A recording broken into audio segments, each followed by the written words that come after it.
Konoha. Naruto's Abnormal Life Choices author. Mingyu Guhong. Chapter 26. The Girl in the Quilted Jacket in Summer. Please read. At the end of June, there was not a single cloud in the azure sky. The midday sun was scorching the earth, the water in the river was hot, and there seemed to be heat flowing in the air. In such hot weather, most people would choose to stay at home with air conditioning and eat popsicles, but Naruto is a ninja, and a genin at that, so it is normal for him to be forcibly sent out on a mission by Konoha's village tyrant Sarutobi Hiruzen. Today's task is to help the villagers cut weeds and help the workers unload heavy objects. The hard-working Sakura and Sasuke divided the work, while Naruto slipped into the shade of a tree to lie down and take a nap. I don't know how much time passed in a flash, and the scorching sun moved a lot to the west. Naruto-kun tilde, a sweet female voice whispered into my ears. Naruto woke up from his sleep and saw a very cute little girl in a trance. She has short black hair, a straight nose, attractive pink thin lips, and a chubby little face with a blush, like a freshly baked meat bun, making people want to take a bite. It's this girl who seems a little neurotic. It would be fine if it was April, but it's almost July now and she is still wearing this cotton jacket. Naruto really wanted to ask her if it was really that hot that he couldn't die. As if she noticed that Naruto was looking at her, the girl with white eyes who was squatting and peeking at Naruto's face quickly turned red and she fell to the grass in shock. Naruto-kun. You're awake. Hinata. Naruto said softly. Hinata raised her hands like a schoolboy and stammered, I'm here. Naruto sat up and looked around. There was no one else around. Are you here to see me? Hinata nodded, lowered her head and pretended to play with her fingers. Her attention was all on Naruto in her peripheral vision. Teacher Kakashi asked me to inform you that our class, your class and Class 10 will have a barbecue dinner together tonight, so you must be there on time. Someone has also notified Sakura and Sasuke. Hey, Kakashi is out of detention, let's go then. A whole week has passed since Kakashi returned to Konoha from the Land of Waves, where he had been in a coma for 2 days. After waking up, he was afraid of being attacked by powerful ninjas again, so he rushed back to Konoha with his 3 students to report the action. The final mission was rated and was considered accomplished by Team 7, but Kakashi acted rashly and took the students on training even though he knew the mission grade did not meet the requirements, which almost caused a major accident. He was punished by the 3rd Hokage and put in solitary confinement. Naruto stretched, stood up and stretched his muscles, then asked, Hinata, what time is the dinner? What time is it now? There was a moment of silence, and Hinata's blush became brighter, spreading to the back of her ears and neck. It was 5 o'clock when she found Naruto. Seeing that he was sleeping soundly, she wanted to let him sleep for a while longer, but she accidentally got the time wrong. I'm sorry. Hinata quickly apologized. Don't apologize.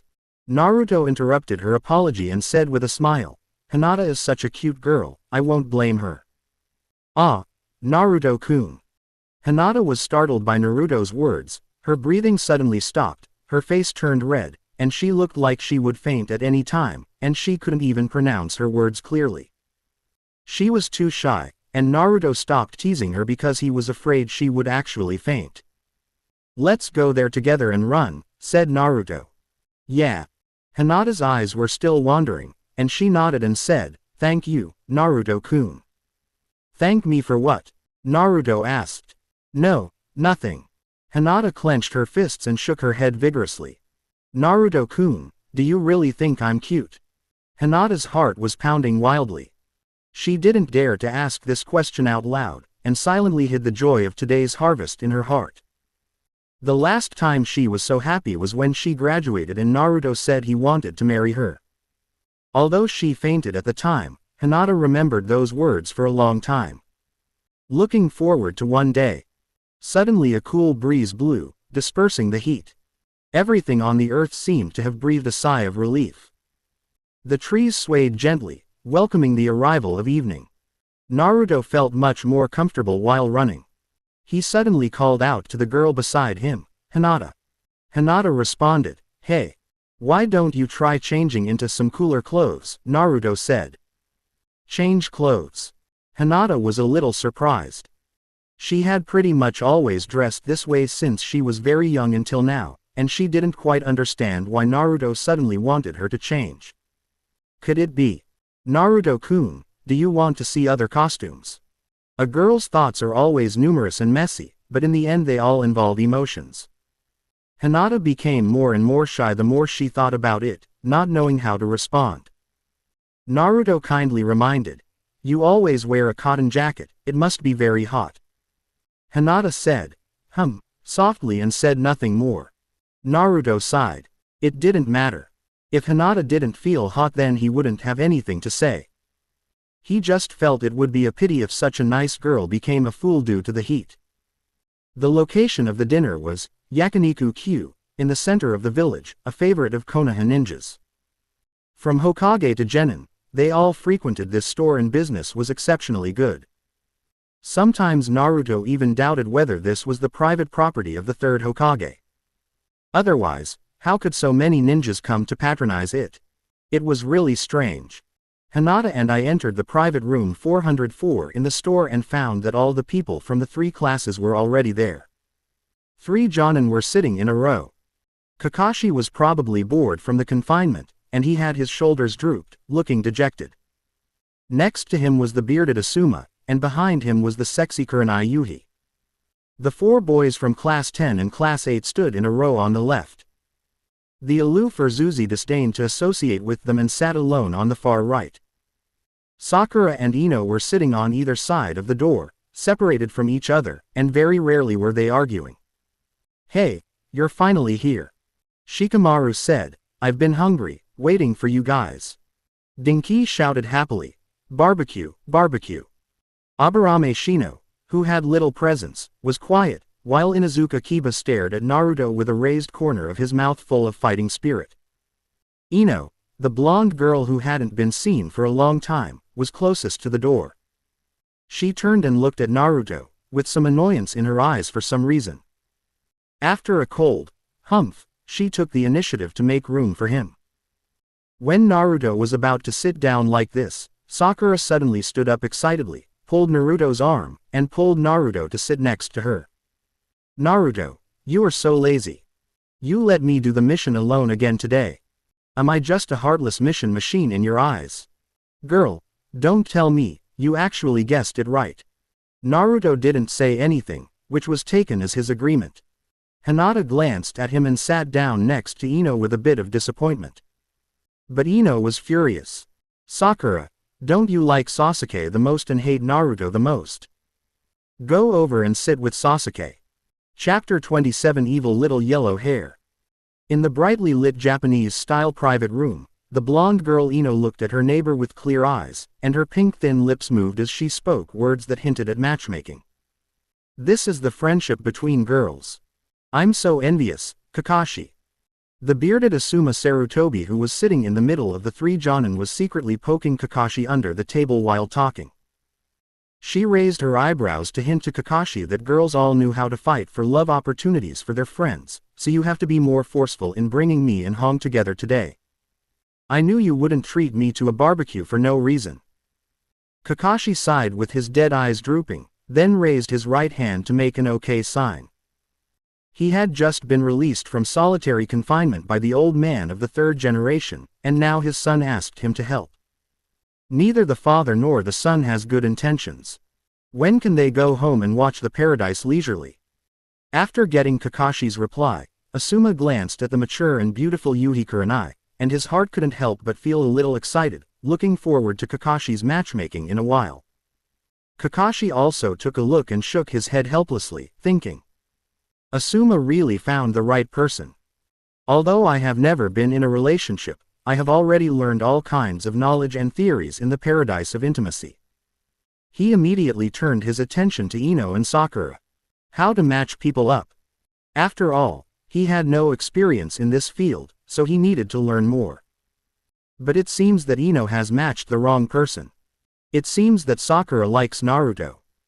Except for Naruto, Shikamaru and Choji who had already started barbecuing, and Sasuke who had been sitting there with a stern face pretending to be cool, almost everyone's eyes were on Ino. Even Sakura, who was pulling at Naruto's clothes, stopped and turned to look at Ino, with a hint of disbelief in her eyes. If Ino had said this to Sakura 3 months ago, she would have been very happy and would probably have taken the initiative to reconcile with Ino. But Ino is saying this now, so the situation is very different. Ino, what are you talking about? I just have the affection for Sasuke that I have as friends. Sakura first glanced at Naruto's expression with concern, then quickly explained and hurriedly pushed for the seat. Ino, you always say you want to pursue Sasuke, right? Go sit with Sasuke, Naruto, and I will make room for you. After saying that, Sakura winked at Ino and thought to herself, Ino, you are so brave, I will definitely not compete with you this time. However, Ino shook her head slightly. No, I actually wanted to go against you more before, and I didn't really want to pursue Sasuke. Now I'll help you too. Don't worry about me. Go and sit with Sasuke. Well, wild boar, please stop causing trouble. Sakura had been paying attention to Naruto's expression. She was really afraid that Naruto would misunderstand Ino's kindness. Ino, stop guessing. I really just treat Sasuke as a companion. Sakura winked frantically. At this moment, Sasuke finally raised his eyebrows with a cold face. Although women didn't matter, Sasuke still felt inexplicably uncomfortable being pushed around by two people. Just like the pair that was given away. But these are not very important, what is really important is. Sasuke stared at Naruto, who was basting the barbecue with oil, with a sharp look in his eyes, and thought to himself. Naruto, I will definitely defeat you, and then kill that man. Don't be shy, Sakura, I know you've always liked Sasuke. As she spoke, Ino sat 2 spaces inward, stopped beside Naruto, and continued, it just so happens that I have something private to ask Naruto right now, so why don't you go over and sit with Sasuke-kun? Hinata lowered her head and looked at Ino and Naruto, who were sitting next to each other, with a hint of envy in her eyes. I really envy Ino's courage. I wish I had the courage to sit next to Naruto-kun. Sakura frowned. The sensitive mind of the girl made her realize that something was wrong with Ino in an instant. If you have anything to say, just say it in front of everyone. No, this is a matter between Naruto and I. Ino shook her head and refused. What could possibly happen between you two? Sakura asked in a bad tone. The atmosphere was now a bit awkward. The two people, who had never gotten along well, seemed to be arguing again because of Naruto. However, Naruto completely ignored the quarrel between the two girls beside him and stared at the barbecue. He had to watch it carefully and not let the big foodie Choji get ahead of him. Naruto. Sasuke, give me the long chopsticks so I can flip the meat. It's getting mushy. Sasuke. Here. Naruto. Thank you. At this moment, Ino grabbed Naruto's sleeve, and Naruto pressed the barbecue with chopsticks and looked at her. Naruto, come sit next to me. Ino patted the seat on the other side of her. Looking at the way Ino is flirting with Naruto, Sakura has a feeling that her man is going to cheat on her again. Why does she say again? Because the last time Naruto was hugged by that masked female chasing ninja from the Hidden Mist village, right in front of her. It is tolerable and unbearable. Before Naruto could reply to Ino, Sakura said, Naruto, switch seats with me. Don't be next to her. Ino frowned and held Naruto's shoulder. Don't pay attention to her, sit next to me, I really want to ask you something. Naruto changed positions. Sakura held Naruto's other shoulder, looked at Ino, and directly helped Naruto refuse. You can tell me what you want to say, and I will convey it for you. Broad forehead, you want to cause trouble. Well, boar, what's wrong with looking for trouble? Ino was also staring at Sakura. The two of them stared at each other, and the atmosphere in the private room gradually became tense. It felt like a fight was about to break out in the next second. The 3 Jonin sitting opposite them stared at them with scorching eyes, the fire of gossip burning in their eyes. I didn't expect that the little kids' feelings would be so hard to guess, more complicated than their emotional experiences of more than 20 years. Especially the bearded Asuma, He wanted to ask Naruto privately how he picked up girls and whether he could pay some tuition. Naruto, who was in the center of the storm, took a big sip of the herbal tea as if nothing had happened. It is indeed the most comfortable to drink ice in summer, and it would be even better if it is paired with cola. The only downside is that the two next to it are too noisy. Ah! Naruto sighed and slapped the two hands on his shoulders. Can you two stop arguing? It's really annoying. Actively choose to trigger. Close black lens bracket. When preparing to eat barbecue, you are in a bad mood because of the quarrel between Ino and Sakura. You don't want to give them a bad face. The choice you will make is: Goal 1. Give them a good scolding, then take Sasuke away from the two of them. Completion reward Uchiha Seiko, simulated rubber model. Goal 2. Flip the table and leave. No one should eat. Completion reward 200,000 taels. Goal 3. Say something hurtful to them, and confess your love to the only lady present, Shiri Hong. Completion reward talent, evil little yellow hair. Chapter 28 Be My Girlfriend. After the options came out, Naruto took a quick look at them first, and saw two things he had never seen before, so he clicked on them to check them out. Uchiha Seiko, simulated rubber model. Are you lonely? Are you empty? Is the lonely night still a little cold?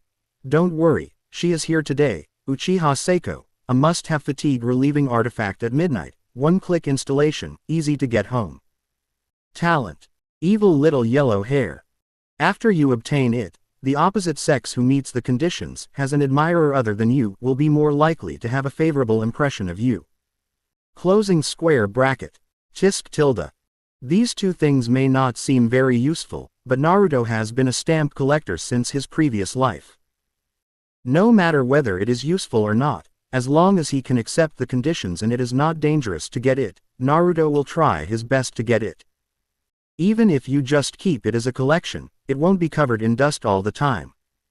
Sometimes something you think is useless may suddenly come in handy. However, if we choose one of them, Ino and Sakura will probably be wronged again. So, should we make this choice or not? Ino and Sakura didn't know yet that Naruto was considering using them as stepping stones to get rewards, and they were looking at each other angrily. Hearing Naruto's impatient words just now, Ino was the first to glance back and make a tisk sound. For some reason, Naruto's fierce tone made her feel particularly uncomfortable. Sakura had been numbed by Naruto's bullying over the past 3 months, and she didn't take Naruto's words of impatience to heart at all. Naruto has always been like this, so just let Naruto's words go in one ear and out the other. Well, you are all companions, there is no need to be angry with each other. With her big black wavy hair draped behind her, Kurenai put aside her thoughts on gossip and used a serving chopstick to pick up a piece of grilled meat for each of Sakura and Ino. Yuhi Kurenai said to them in a coaxing tone, "Let's make peace after eating the barbecue." Her intention was good, but unfortunately the little girl had always had a bad temper and could not be easily appeased. Sakura and Ino just looked at each other again, then decisively snorted and turned their heads away. Refused to reconcile. Well, not only did I fail to mediate, but I ended up embarrassing myself. Kurenai's expression also turned a little colder. Seeing this, Asuma, who was watching her all the time, immediately wanted Kakashi to help. The two of them persuaded Sakura and Ino to reconcile to make Kurenai happy. But before he could take action, Uzumaki Naruto, who was sitting opposite Yuhi Kurenai, had already taken action. Sakura, Ino, what's wrong with you two? How can you be so rude to Teacher Hong? Don't you know what it means to respect your teacher? After giving Sakura and Ino a lecture for no apparent reason, Naruto stood up, walked around Sakura, and sat down between Sasuke and Kurenai. Then he continued to shrink towards Hong's position and got closer, staring at Yuhi Kurenai. She had long black curls, red eyeshadow and lips, light makeup on her face, a slender waist, and a round and full chest. Under the red mid-V dress, a pair of well-proportioned, slender, white legs were exposed to the air. Shoes were not allowed in the box, so the rosy and tender soles of the feet were exposed behind her because of the kneeling posture. As expected, the older sister is much more pleasing to the eye than the little lowly, and she doesn't need to be 404 ed. Give a like. Naruto stared at Hong's sexy and charming figure for a few seconds, sat up straight, and said seriously, Teacher Hong, Sakura and Ino were once my classmates. I am also responsible for their impoliteness. Please put all the blame on me and punish me alone. When they heard this, Sakura and Ino were both stunned. Kiba and Shino remained silent, and Hinata's eyes became even more disappointed. Shikamaru and Choji discussed in low voices what Naruto was going to do this time. Sasuke felt something was wrong, but he couldn't put his finger on what. There was some relief in Kakashi's eyes, and he thought, Teacher, if you saw this scene, you would definitely be very relieved. Naruto is exactly the same as you, both of them are kind people who dare to stop their companions' mistakes. Asuma's lips curled up and he silently congratulated his father, the Sandaime Hokage. What his father had expected was successful. Naruto had become the perfect Jinchuriki that he had expected in his heart. The high curve of Kurenai's chest trembled slightly. What she wanted to tell Naruto was that she had never intended to blame anyone. After all, she, Yuhi Kurenai, is a Jonin, so how could she get angry with a child? If this gets out, she will no longer be able to save face. Naruto, you may have misunderstood. Teacher Hong. Naruto interrupted Yuhi Kurenai's interruption, and then Naruto said what he had not finished saying. Naruto even spoke very loudly to prevent the selector from judging him as not affectionate enough. Please be my girlfriend. Let me use my body to make amends to you. I promise that as long as you agree now, I will treat you well for the rest of my life. At this moment, everyone in the box, except Naruto, had a big question mark on his head. Then the whole audience was speechless. Young man, why are you so fat? Yuhi Kurenai is 27 years old this year. You just graduated from the ninja school 3 months ago. Are you crazy to confess to her? Ding! Congratulations to the host for completing Goal 3. The reward talent, Evil Little Yellow Hair, has been successfully issued and has been automatically equipped for you. Yuhi Kurenai was stunned for 2 seconds, then blinked. Naruto is a short boy, and his appearance after being transformed by the selector can be described as a cute little boy with a pair of sparkling blue eyes. His slightly childish face makes people want to pinch his face when he smiles. Not only little girls like it, but it is also a must-have for young aunts in their 30s. The handsome little boy's confession, although childish, really touched the older aunt. Yuhi Kurenai curved her eyebrows and couldn't stop laughing. She raised her snow-white hands and gently rubbed Naruto's soft golden hair. Looking at Naruto's tender and green cheeks, Yuhi Kuko said, I must go find Hongdu tomorrow and brag about the confession of love by the little boy today. So happy. Little brat, wait until you grow up before we talk. While politely rejecting Naruto, Yuhi Kurenai picked up several pieces of meat for Naruto and said softly, eat more meat, so you can grow up quickly. Naruto pretended to be disappointed, lowered his head and sighed, and noticed from the corner of his eye that Asuma Sarutobi was looking at him with a look that made him want to hit him. Hey! I feel happy when I see you angry. Just consider it as a small amount of interest that your bastard father Sarutobi Hiruzen has paid back for bullying me over the years. Naruto ate the barbecue obediently, and then, under Asuma's gaze, he moved closer to Kurenai Yuhi again. Chapter 29 He is just a child. Hey, Naruto. What on earth are you doing? How can you be so close to Teacher Hong? Haruno Sakura pursed her lips slightly, puffed up her cheeks and glared angrily at the little yellow-haired Uzumaki Naruto who was already approaching Yuhi Kurenai. Ino, who was 1 seat away from her, also had a very cold expression on her face. Hinata, who was at the edge, knelt quietly and ate the barbecue silently, glancing at Naruto and Kurenai from time to time, not happy. Opening parenthesis dash closing parenthesis. It's no wonder they were in a bad mood. The main reason was that Naruto and Kurenai were almost sticking to each other, with their arms touching slightly from time to time. The others were also stunned. How dare Naruto do this? Isn't this blatant taking advantage of someone? The key point is that Teacher Hong was not angry at all. Naruto didn't care about other people's eyes. I'm just a child anyway. Because Teacher Hong is very friendly and beautiful. Naruto looked up and met eyes with Sakura standing opposite him. There was a shyness on his face that Sakura had never seen before. His brows were full of rigidity and seriousness. With the incandescent light shining on his face, his eyes looked particularly clean and pure. Shourahong's eyebrows curved slightly. Often the more dull and shy a little boy is, the more people will feel benefited by the praise. Kurenai unconsciously straightened her chest with a slight tremor, and put 2 more pieces of meat on Naruto's plate. Good boy, if you can speak, speak more. Sakura's expression was moved and she stared at Naruto closely. It's strange, it's really strange, Naruto actually knows how to praise people. What exactly is so great about Teacher Hong? Don't bother Teacher Hong. If you want to eat barbecue, I can serve it for you. Haruno Sakura never gives in and takes the initiative.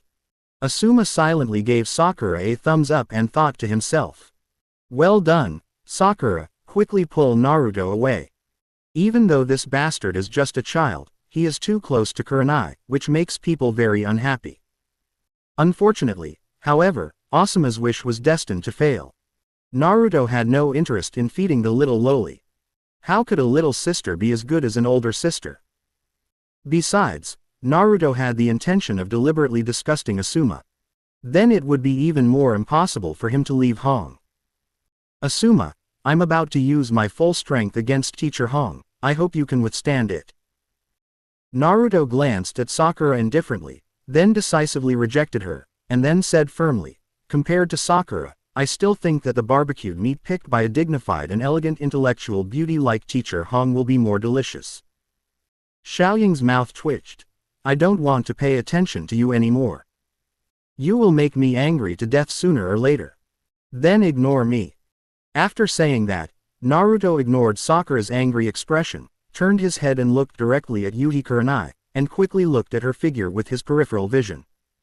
A thin branch hangs the fruit. Judging from the start of C, he is a very strong player.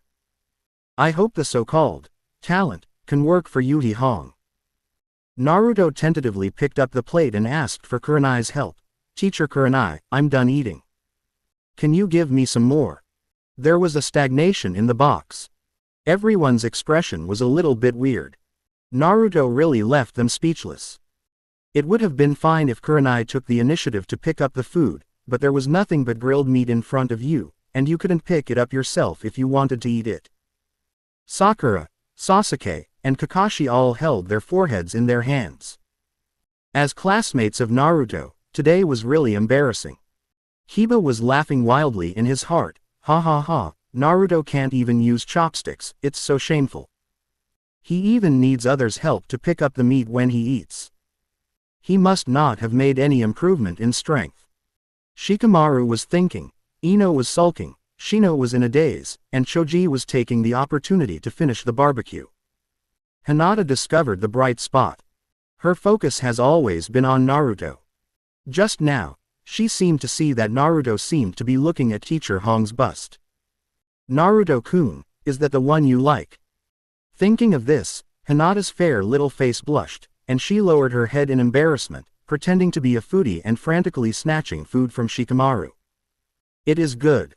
Kurenai agreed readily, without any hesitation, and with a slight smile she put a lot of meat into Naruto's plate at once.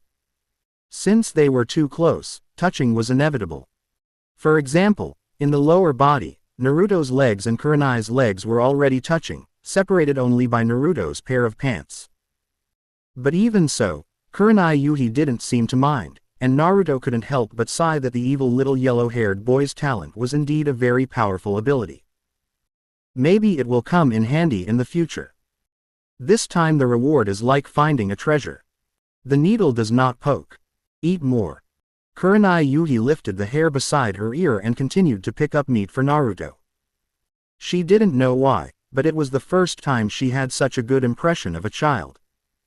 After thinking about it, she felt that maybe it was because Naruto was cute and spoke nicely. Children like Kiba, who was led by his subordinates, and Asuma's nephew Konohamaru, who were not cute and spoke like idiots, were not likable. There is absolutely no comparison with Naruto. I really want to exchange students with Kakashi. Thank you, Teacher Hong. If Teacher Hong could be my girlfriend now, I would be willing to live another 20 years. It should be that I will live 20 years less. It's all the same, don't worry about the details. At a close distance, Naruto smelled a faint fragrance on Yuhi Kurenai's body. He didn't know whether it was high-end perfume or her natural body odor. Damn you, little brat, are you going to stop? Asuma almost bit off the cigarette in his mouth as he watched this scene. Naruto was enjoying Red's feeding service, which was something he had always dreamed of, but this damn kid got there first. How could there be such a mean kid? It really makes me angry. After looking at him dimly for a while, Asuma couldn't help it anymore and he slammed the table hard. Everyone looked at Asuma, confused as to what he was going to do, except Naruto. The brat was still eating his meat. Asuma frowned and shouted, "Hey, Naruto. What's wrong, Asuma-sensei?" Naruto responded nonchalantly. Asuma sternly reprimanded, "As a man, you should be on your own for such trivial matters as eating. You always ask Teacher Hong for help, but have you ever thought about how Teacher Hong eats?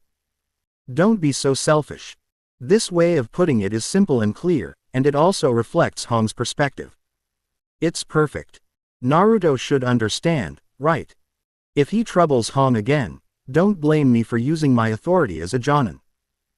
Asuma was thinking this. The next second, a smile flashed in Naruto's eyes, but a sad expression appeared on his face. To everyone's surprise, he hugged Hong's smooth arms, leaned on her shoulders and blamed himself madly. "Teacher Hong, I'm sorry. Teacher Asuma is right. It's all my fault. I'm just a poor orphan who grew up without a father or a mother and drank expired drinks and ate expired food every day. I finally got a chance to eat some meat thanks to Asuma-sensei, but I have to trouble Hong-sensei like this. I am so uneducated. Maybe an orphan like me shouldn't have come to dine with everyone. I'm sorry." After saying that, Naruto pretended to raise his sleeves to wipe away his tears, then quickly stood up and ran out of the box. Immediately afterwards, the box was in chaos. Sasuke made a disgusted, "tisk" sound, then followed Naruto's footsteps and left. Sakura glared at Asuma fiercely and chased after him as well. "Take your time eating," Hinata said politely and ran out. She was very worried about Naruto's mood. Ino frowned. It was the first time she felt that the bearded Asuma teacher was so annoying. Yuhi Kurenai's beautiful eyes widened, and she glared at Asuma with disgust, and said angrily, "Asuma, what stupid things are you talking about? Naruto is just a child." Chapter 30 Cheapskate. The evening clouds gradually dispersed, the setting sun hung in the sky, and the breeze lifted the corners of my clothes and stroked my golden hair. Raising his hand with his sleeve to cover the smile that he could hardly hide, Naruto looked really sad and lonely as he ran away so quickly. Naruto laughed as he ran. It is a blind guess that Konoha Prince Asuma Sarutobi is probably dumbfounded now, as he was inexplicably accused of such a big crime. It feels really good to blame others from the moral point of view of the disadvantaged group. As for whether he would be angry, Naruto was too lazy to pay attention to him. If he wanted to be angry, then let him be. It would just make others happy. If Asuma Sarutobi wants to blame someone, then let him blame his father who is the emperor of Konoha. Naruto can't afford to offend the third generation, so he can only offend the prince and the grandson. The old man of the third generation is quite ruthless. Unless you are 100% sure, don't offend him. That's a real shady old yinbi. While saying that he concealed the identity of the fourth Hokage's son in order to protect Naruto, he allowed the news of the Nine Tails Jinchuriki to leak out. Before the Uchiha clan was exterminated, he knew about the discord between Danzo and Uchiha and pretended to be blind. However, after the Uchiha clan was exterminated, he was able to immediately suppress Danzo and remove Danzo from his post. Compared with the third generation, Danzo, the great villain of Konoha, is like a rat that can never turn over. Even Uchiha Itachi, who destroyed the Uchiha clan, was a member of the third generation of Anbu. The Hokage's direct subordinates were bewitched by Danzo. If he didn't know about such a big thing, then his position as Hokage would be in vain. You know, the third Hokage is known as the Ninja Doctor. Even if he doesn't use the Anbu, his means of investigating things are still endless. Just with that perverted telescope technique, he could see anyone's movements in the entire Konoha. Who could hide from him? Naruto has been suffering from the torture of the telescope technique for a long time. There is always an old pervert staring at him day after day. It makes his scalp tingle just thinking about it. I hope Orochimaru can come soon. As Naruto was thinking, a prompt sound suddenly rang in his mind. Ding! Congratulations to the host for completing Goal 1. The reward Uchiha Seiko. Simulated plastic model has been successfully issued. May I ask if you would like to deliver it to you now? Naruto asked a question in his mind, and then answered silently in his heart, not shipping for now. I don't know yet whether the delivery will be delivered directly to the door. I will study it slowly when I get home. Why have they also distributed the rewards for Objective 1? They probably haven't achieved the mission objective yet. Could it be that Sasuke escaped by himself? Yes, what Naruto just said mentioned orphan several times. This word probably also stung Sasuke. So Sasuke put himself in the shoes of the discriminated orphan. When he saw Naruto, who was also an orphan, being scolded by Asuma, he would not feel good either. Naruto was a little curious, so he stopped and waited for 2 or 3 minutes. What he waited for was not Nibiru, but Hinata, who was looking for him in a hurry. When Hinata jogged over to him, Naruto stared into her white pupils and said, "Hinata, why are you running so fast?" "I'm here to find Naruto-kun." Hinata held onto the wall, breathing heavily, probably because she ran too fast just now. "Naruto-kun, are you okay?"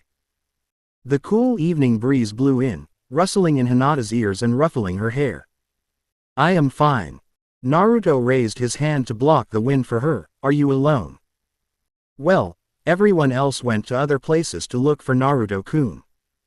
I thought Naruto-kun might go to the place where I slept just now, so I came here." Hinata's voice gradually became smaller. She was too shy, especially when she was with Naruto. She was always afraid to look Naruto in the eye. Whenever Naruto looked at her, she would lower her head and play with her fingers. "Naruto-kun, Asuma-sensei doesn't talk well." Hinata raised her eyes slightly and looked at Naruto's chin, looking at Naruto's Adam's apple, which was only slightly shaped at the moment, and whispered, "But everyone is worried about Naruto-kun now, let's go back." I have to say, a well-behaved little girl like Hinata is really cute, making people want to touch her. A smile flashed in Naruto's eyes, and he started to rub the hair on top of her head. It really felt like petting a small animal. Hinata bent down in shame. Naruto had made her blush several times today. She didn't know how to describe the feeling in words. "Naruto-kun." Hinata spoke as if she was drunk, swaying from side to side. Naruto knew that he couldn't rub her any further. If he continued, the little girl would not be able to sleep when she went home. He withdrew his hand and looked up at the big red sunset in the sky. The last few rays of sunlight before night poured down on the earth, making Naruto and Hinata's faces look red. "Hinata, you have to get used to it." "Habit." "What? How stupid. Of course you are used to me. Otherwise, what if you get shy every time I talk to you in the future?" Hinata's face quickly turned to shame. "See, you blush so much when I talk to you." Naruto smiled with a hint of teasing in his tone, then turned around and waved. "You should go back early and pay attention to safety." "I will go home and sleep. Bye." Watching Naruto's back getting farther and farther away, Hinata pursed her lips and ultimately decided not to chase after him. He raised his little hand and said, "Bye," softly. When Hinata returned to Barbecue Q, there were only 3 Junin left in the store, and the others were dispersed to find the members of team who had been angered before. "Hinata, didn't you find them?" Kurenai asked first. Hinata replied sullenly that if Naruto didn't want to come, she didn't want to cause any trouble for him. Shihihong sighed helplessly, glanced at Asuma not far away with an unhappy look, and said coldly, "Asuma, I don't want to say anything more about you. Really, I never thought that you would treat a child so badly. Hong, I'm just considering that you can't stay hungry forever." Asuma wanted to argue but was interrupted by Yuhi Hong. "I'm such a grown-up, do I need you to consider eating?" "I'm not a fool." Yuhi Hong frowned. "You made a mistake and you still put the responsibility on others. I'm really disappointed in you." Being accused by the person he loves, Asuma felt a little depressed. "I'm sorry, it's my fault. I will find a chance to apologize to Naruto." Alas, poor Asuma, being played around by a woman. Kakashi, who was hiding in the corner reading a pornographic book, shook his head and sighed, thinking that Naruto had gone too far in playing a prank on him this time. After all, Kakashi had been with Naruto for a few months, and he felt that Naruto shouldn't be so easy to lose his temper. Most likely, he just happened to be unhappy and got caught by Asuma. However, he did not intend to take care of this matter. It was because Asuma was such a jerk that he didn't even invite him to dinner sincerely. At first, he said he was welcoming him, and after booking the seat, he said he would go and inform Hong. That would have been fine, but after a while, Hong said she didn't want to come, and went to call the genin she brought with her, saying that they should organize a class reunion for them. It's just that, knowing that he never takes off his mask in crowded places, he still insisted on calling so many people over to eat together. Is this also called a treat? It was obvious that he was just trying to use himself as a freelancer to bring him and Hong together. On the other side, Naruto, who had just reached the intersection on his way home after separating from Hinata, was stopped by someone. The person blocking the road was slender and beautiful, with a pair of lake green eyes under his long, silky blonde hair that contained a bit of resentment. "Uzumaki Naruto, you're a stingy bastard." Chapter 31. Ino is about to leave the water. Hearing someone calling him a stingy person, Naruto looked up and his eyes met Ino's at the fork in the road. Naruto thought that Asuma was good at leading the genin, so Asuma couldn't get off the stage. Not long after, Ino found him at the door of his house and blocked him, and started to accuse him of what he had just done. But Naruto didn't even give face to Asuma, so how could he give face to the genin he led? Naruto turned around and was about to walk around Ino and leave. He didn't even spare a glance for Ino. During this process, Ino's expression gradually became depressed. Ever since Shikamaru woke her up on the day of graduation, Ino felt like she was possessed by a demon and knew that Naruto had been secretly in love with her. She carefully recalled many things about Naruto, and deduced from the clues, Ino slowly came to a conclusion. Naruto fell in love with her by some unremembered coincidence. Perhaps it was an unintentional action, or perhaps it was love at first sight. But Naruto has always kept this love hidden deep in his heart and never revealed it. He just wanted to watch her silently.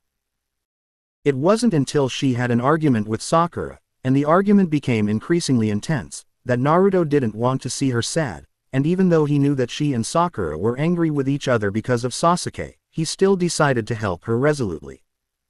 He deliberately pretended to be ugly and stupid to pursue Sakura, making Sakura a laughingstock among the girls. It was not until graduation that Naruto realized that he would not be able to see her again soon.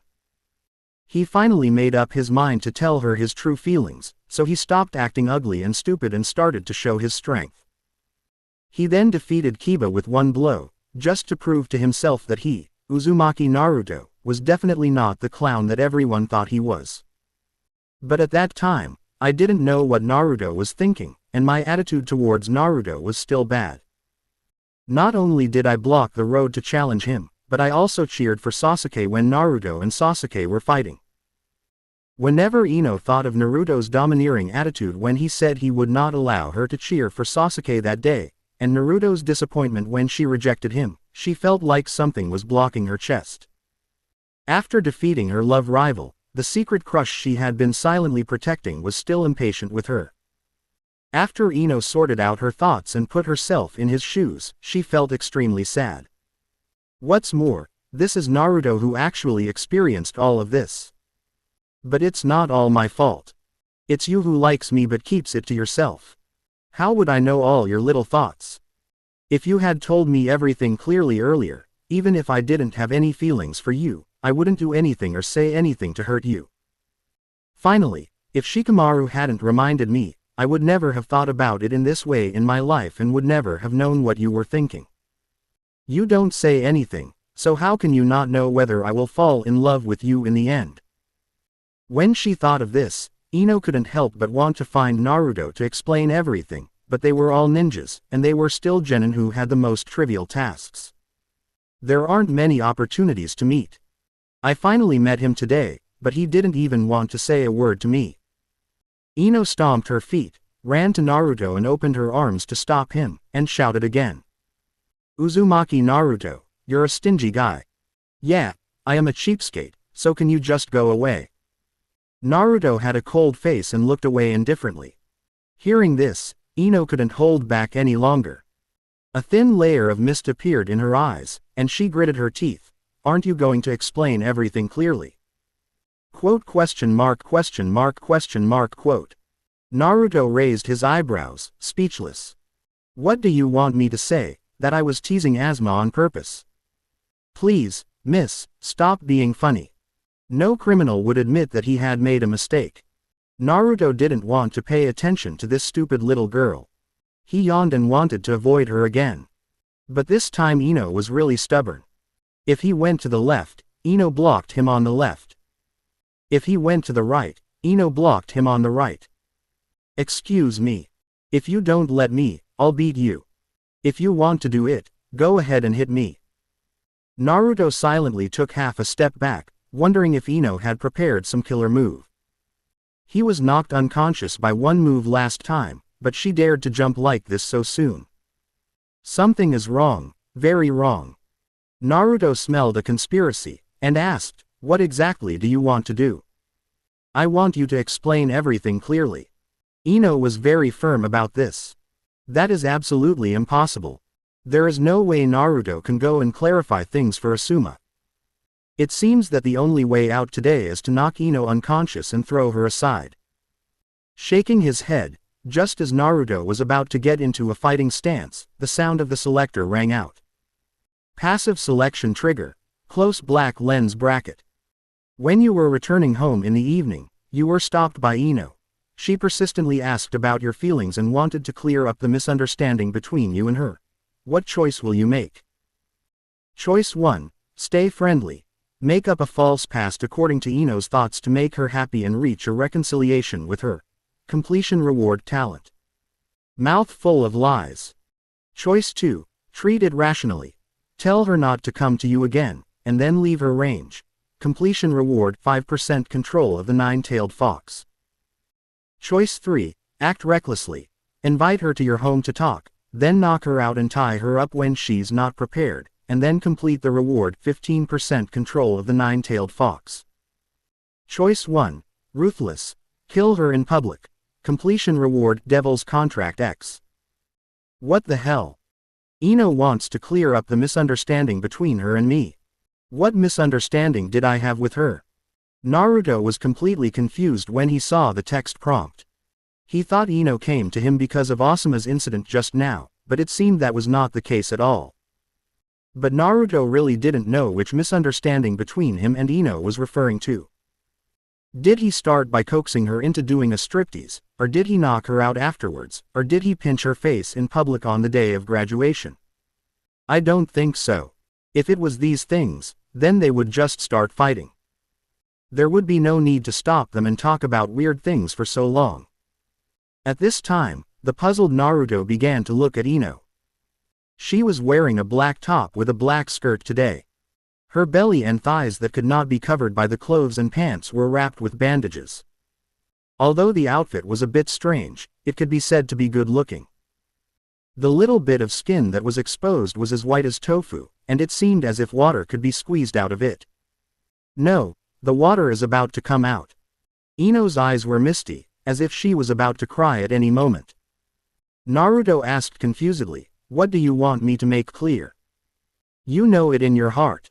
Ino opened her eyes slightly, with anticipation in her eyes. Naruto almost broke after hearing that.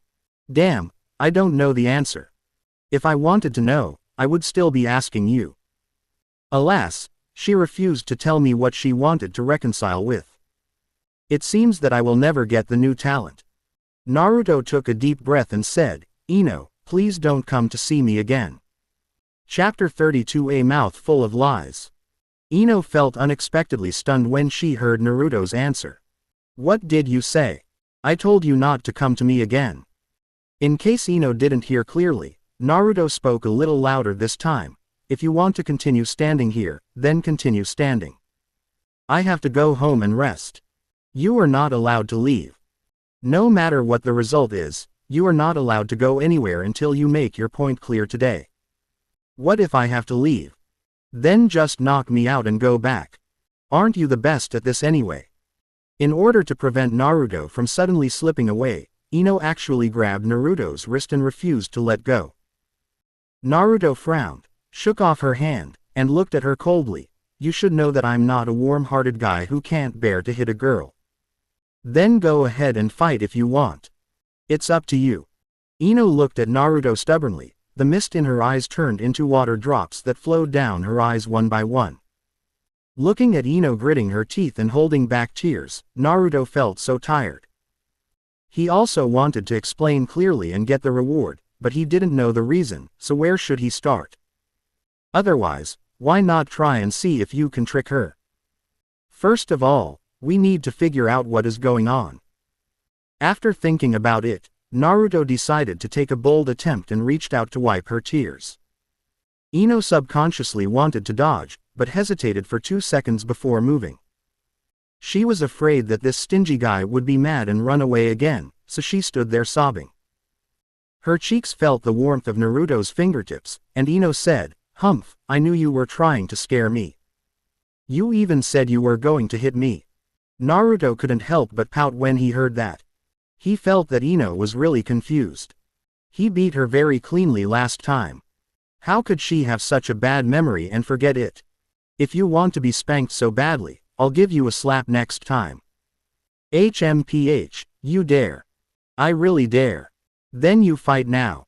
After hearing what Naruto said, Ino became arrogant and pushed Naruto's hand away. She raised her hand to wipe away her tears and glared at Naruto angrily. Naruto looked into Ino's eyes and narrowed them in thought. As she looked at him, Ino felt a little embarrassed and turned her head to the other side, not looking at Naruto. "So this is all," Naruto said.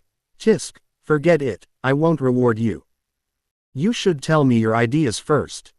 Teenagers who are in puberty are always the most likely to have wild thoughts. I guess something is wrong with them."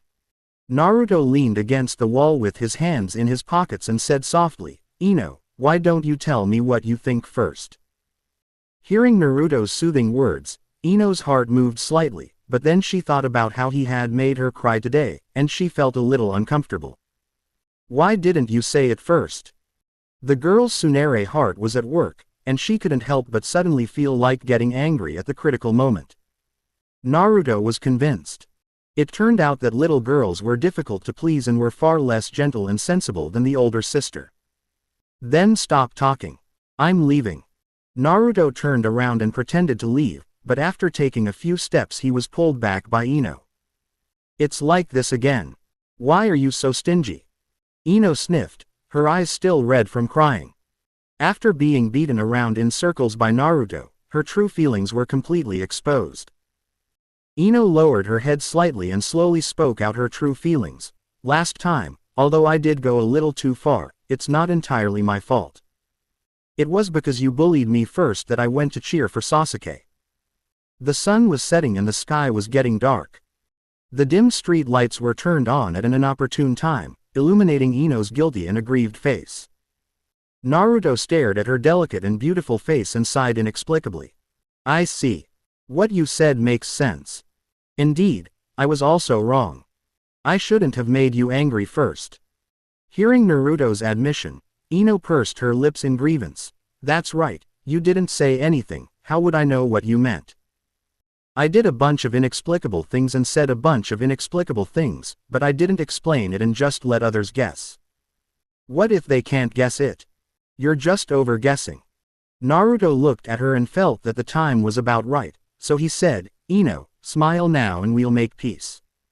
So you're not angry with me now? Ino asked naively. Naruto shook his head and Ino's face quickly fell. Then Naruto smiled and said, I told you to smile now, then I won't be angry. Ino was stunned for a moment, her face flushed a little, and now she became shy and no longer had the domineering attitude that she had when she stalked Naruto. Who cares if you're angry or not? Ino said in a low voice, but if you really want to reconcile, we're all from the same village, and there's no reason for me not to accept your apology. At the end of her words, Ino turned around and let out a light, laugh for Naruto to hear, then ran away. Watching her back as she walked into the street and merged into the crowd, Naruto still stood there waiting quietly. Ding! Congratulations to the host for completing option 1.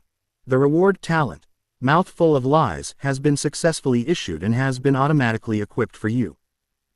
Ding! Congratulations to the host for completing option 2. The reward 5% of Nine-Tail Control has been successfully issued. Naruto smiled at the familiar tone of the announcement before he started to continue walking towards his small apartment. I refreshed 2 at a time, and got a total of 4 rewards today, which is awesome. It's a pity that I couldn't get the Devil's contract. I'll have to wait a little longer if I want to sign a contract with Sasuke. On the way to the Uchiha clan's territory, Hiba, Shino, Shikamaru and Choji found Sasuke. After Shikamaru's repeated assurances that Asuma had no intention of saying anything bad about orphans, Sasuke reluctantly agreed to go with them. On the way back, Choji gave Shikamaru a sideways glance. Shikamaru, is it really okay to let Ino go find Naruto alone? It would be a problem if we followed them. Ino has been wanting to find Naruto for a long time. What if she can't achieve her goal and uses you and me as a punching bag? Shikamaru said as he complained, women and the like are such a hassle. Shikamaru thought about it and realized that this was indeed the case. Ino had a bad temper and would take it out on them when she was angry. Seeing these two brothers whispering to each other, Ya felt annoyed. He has always been a chatterbox, and Shino has always been a silent person, and these two brothers didn't chat with him. It's not like he can always talk to Akamaru. He was so bored that he slowed down his pace and waited for Sasuke, who was walking at the back, to talk to him. Sasuke, have your fighting abilities improved since becoming a genin? Did Kakashi-sensei teach you ninjutsu? You should be the strongest in your class right now. Hearing this, Sasuke closed his mouth and didn't say anything. Come to think of it, you have always been the number 1 in our class. Naruto's victory last time must have been a matter of luck. Hiba didn't notice that Sasuke had stopped talking, and continued chattering. That guy actually acted like a child and acted like a spoiled child with Teacher Hong. It really embarrassed us. After I train for a while, I will go and teach him a lesson. Shut up. Suddenly, Sasuke scolded Ya. Several people in the group looked towards them. Ya asked, not knowing what was going on, what's wrong? Sasuke looked unhappy and said in a cold tone, Ya, you are too ignorant of yourself. Since when can even a rubbish like you clamor to teach Naruto a lesson? In an instant, the atmosphere became extremely cold. Chapter 33 Uchiha Seiko is delivering. Hokage-sama, the Jinchuriki seemed to be hurt by Asuma-senpai's words today. He went to bed early after returning home and was in a bad mood. In the center of Konoha, inside the Sarutobi clan's territory, the third Hokage Sarutobi Hiruzen, wearing casual clothes, was sitting in the main seat in the reception room listening to the report from the purple-haired Anbu, who was half kneeling on the ground. The Sandai raised his sleepy eyelids and asked, "Did you hear what Asuma said?" The 3 Jonin were there. I wasn't too close, so I didn't hear the specific conversation. The purple-haired Anbu said, but it seemed to mention something like orphans and lack of education. When Sandai heard this, his eyelids twitched suddenly. He picked up the pipe on the tea table next to him, took a small puff of the tobacco, and exhaled a puff of smoke. That idiot Asuma is really useless. I have been preparing for nearly 13 years to establish a bond between Naruto and the Hokage lineage, and now he gives me an opening. The Jinchuriki is the most powerful fighting force in the village and must not be lost. He must be firmly controlled by the Hokage lineage. Well, I'll put him in detention when Asuma comes back. Tomorrow morning, go inform Ebisu and ask him to bring Konohamaru around Naruto more often and try to make Naruto and Konohamaru become friends. Go back. The purple-haired Anbu bowed her head and said, yes, before getting up and leaving. As she jumped over the Sarutobi clan's gate, she just happened to see Kakashi coming back with a drunk Asuma. The face beneath the mask couldn't help but reveal a hint of annoyance. She didn't know why, but when she followed the Jinchuriki tonight, she inexplicably developed some affection for him, and even began to dislike the bearded Asuma who spoke slanderously about him. Very strange. Azuki Yugao herself also felt that it was abnormal, but she did not think much about it. She thought that perhaps it was because the life of the Jinchuriki was indeed pitiful and she was just feeling sympathy for the Jinchuriki. Kakashi, who was once the captain of the Anbu, naturally noticed that someone was observing them.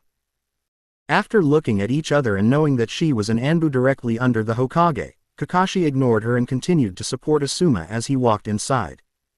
Well, I was just scolded by Hong a few times. Is it necessary to drink so much?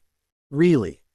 Kakashi, Hong and I have been childhood sweethearts for more than 20 years, and she actually taught me a lesson for a little bastard and asked me to apologize. It's so frustrating.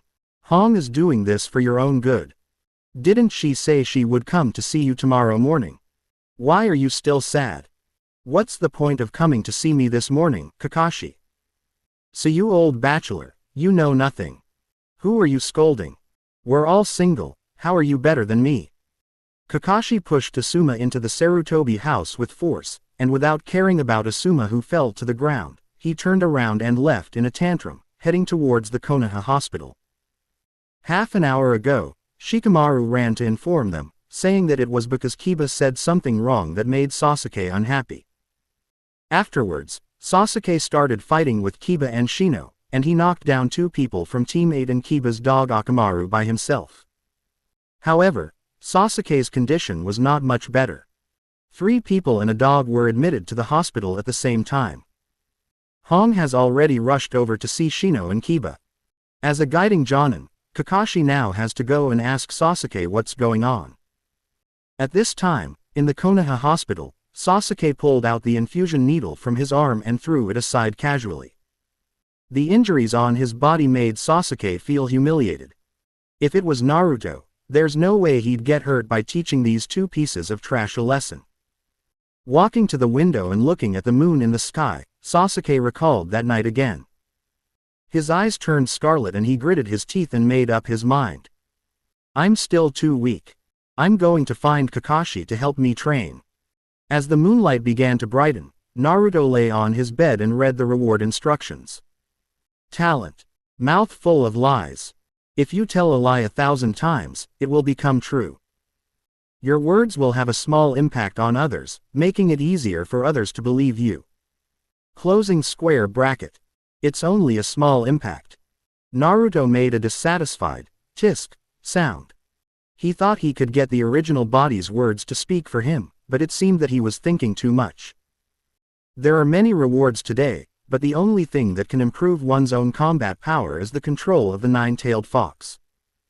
The other 2 talents are auxiliary effects, and there is also a strange, Uchiha Seiko, which I thought was some kind of strange thing. As a result, Naruto almost laughed out loud when he opened it. That thing is indeed very special, even more exquisite than the stress-relieving dolls made by the island country in previous lives. Moreover, it is life-size and one, with a charming figure and seductive clothes. It is estimated that it can be sold for tens of thousands of dollars on Taobao. But the key point is, that thing has a face of Sasuke, damn it, it's just disgusting. So after seeing that the thing had the option of free delivery, Naruto decisively located the coordinates to the Sarutobi clan's territory. As for which lucky person will get this thing, Naruto doesn't care. Anyway, the gift he gave away is like water spilled, he will never take it back. After looking at the reward, Naruto closed his eyes and fell asleep. Tick, tick. In a trance, Naruto came to the dark and damp sewer again. A pair of huge fiery red eyes were staring at Naruto in the darkness. Naruto could probably guess what the nine-tailed fox wanted to talk to him about, so he walked slowly forward on the puddles, came to the front of the cage and looked at the nine-tailed fox. Are you looking for me? Didn't you say you would sign a contract with me and give me freedom? The nine-tails stared at Naruto with anger in its eyes, but was afraid to act recklessly because of the terrifying iron chain. It said in a calm voice, I have agreed to sign the contract, why do you continue to plunder the control of my body? As expected, the selectors' continued plundering made Kyuubi suspicious. Kuroma, don't you believe me? Naruto asked, looking up. I want to believe you, but I can clearly feel that I can no longer control 1/5 of my chakra. The nine-tails' voice was heavier than ever before. In thousands of years, this was the most terrifying person he had ever met. Even Hashirama Senju and Madara Uchiha could not kill him and could only seek to control him. But the little ghost in front of him really made him feel the possibility of death. But after hearing what the nine-tails said, Naruto thought of another question.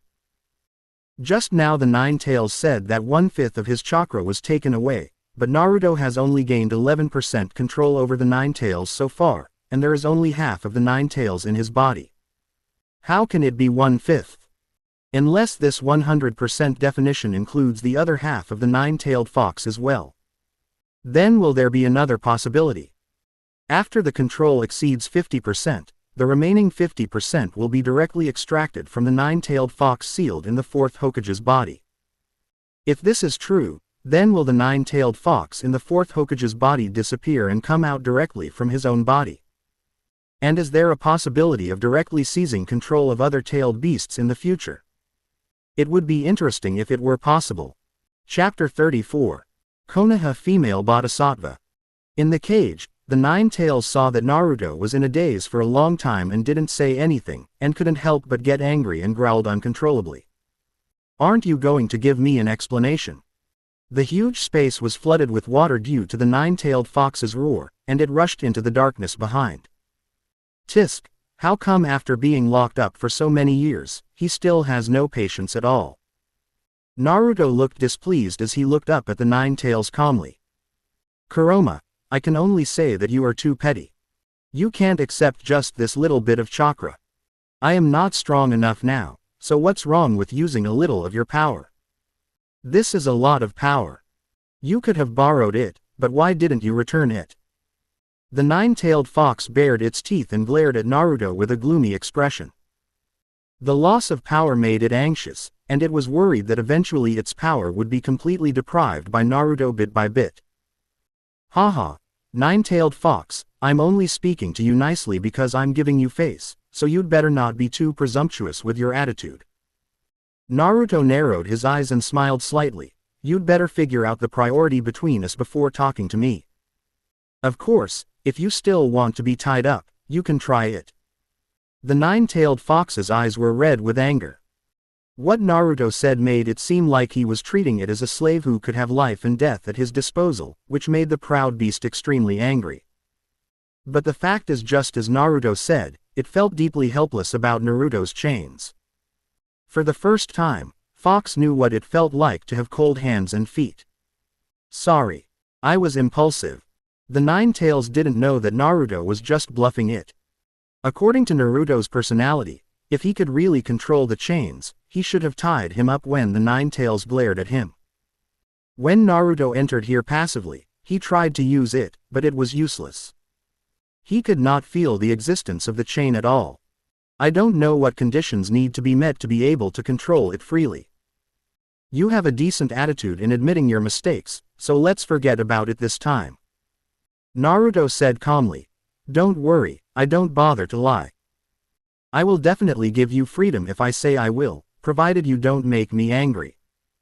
But don't blame me if the selector insists on making you disappear. Naruto's words were like the devil's whispers echoing in the Nine-Tails' ears.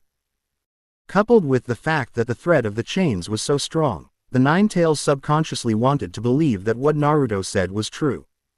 No. Now it can only believe that Naruto will really give it freedom in the future, because it has no way to resist now. His face turned pale and blue, and Jue lowered his proud head. My lord, I was wrong. I was just a little worried. Even a proud being like the Nine-Tails became so humble. Naruto smiled happily. Apparently, the talent for lying that I had just acquired, when used in conjunction with other factors, could produce quite good results. If this wasn't a world where the strong were respected, maybe I could become a big con man and specialize in cheating rich women out of their money. Your worries are totally unnecessary. Don't drag me in when you have nothing to do in the future. If you disturb my rest, I will get angry. Naruto waved his hand with a smile and left this dark and damp place. After he left, Kyuubi's face turned as black as the bottom of a pot. They actually took the initiative to bow down to lowly humans. It was humiliating, really humiliating. The next morning, the red sun rose in the east. Naruto got up as usual, washed up, and went downstairs to buy breakfast. Ever since the option of money appeared in the reward selection, Naruto has never cooked a meal.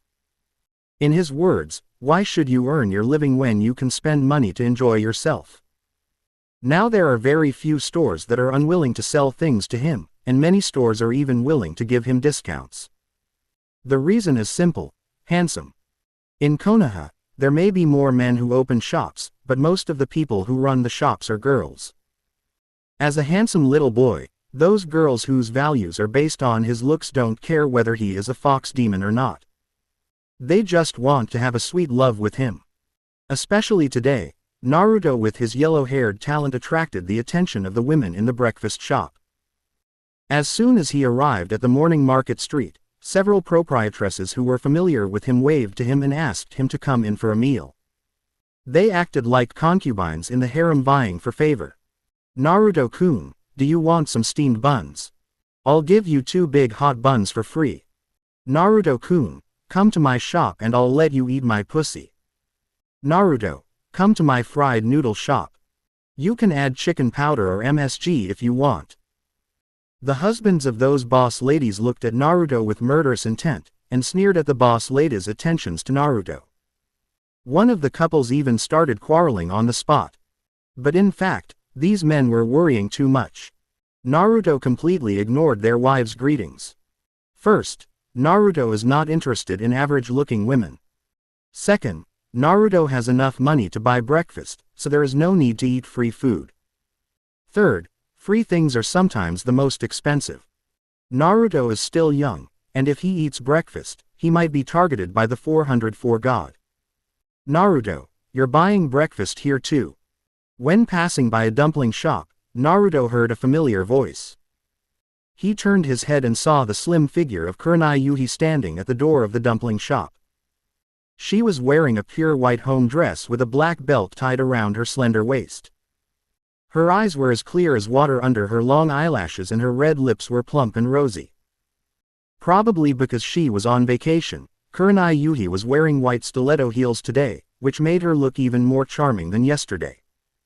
She raised her snow-white arm to tuck her right hair behind her ear, and waved to Naruto with a slight smile. Naruto was stunned for a moment, thinking back to how he should have been in front of Kurenai Yuhi yesterday, and it seemed a little delicate and artificial. After hesitating for a few seconds, he smiled shyly and said, "Good morning, Teacher Hong." "Good morning." Yuhi Kurenai took out a bunch of meatballs from the package and handed them to Naruto, her eyes gentle. "Eat one." A few minutes later, Anko Mitarashi, who was dressed very boldly with a transparent fishnet covering her upper body, was circling around Naruto. What a powerful illusion! Naruto was almost dizzy by the dizzying 36D. Mitarashi Anko looked at Yuhi Kurenai angrily. "So, you just gave all the meatballs you packed for me to this kid? Ha ha ha, he's still young, he needs to eat more to grow. What about me? I can treat you to a meal when I get back from Sarutobi's house. Don't make such a fuss." Kurenai laughed and waved her hands. She had originally intended to feed him lightly, but as soon as Naruto asked for it, she couldn't help but feed him the whole thing. Damn it.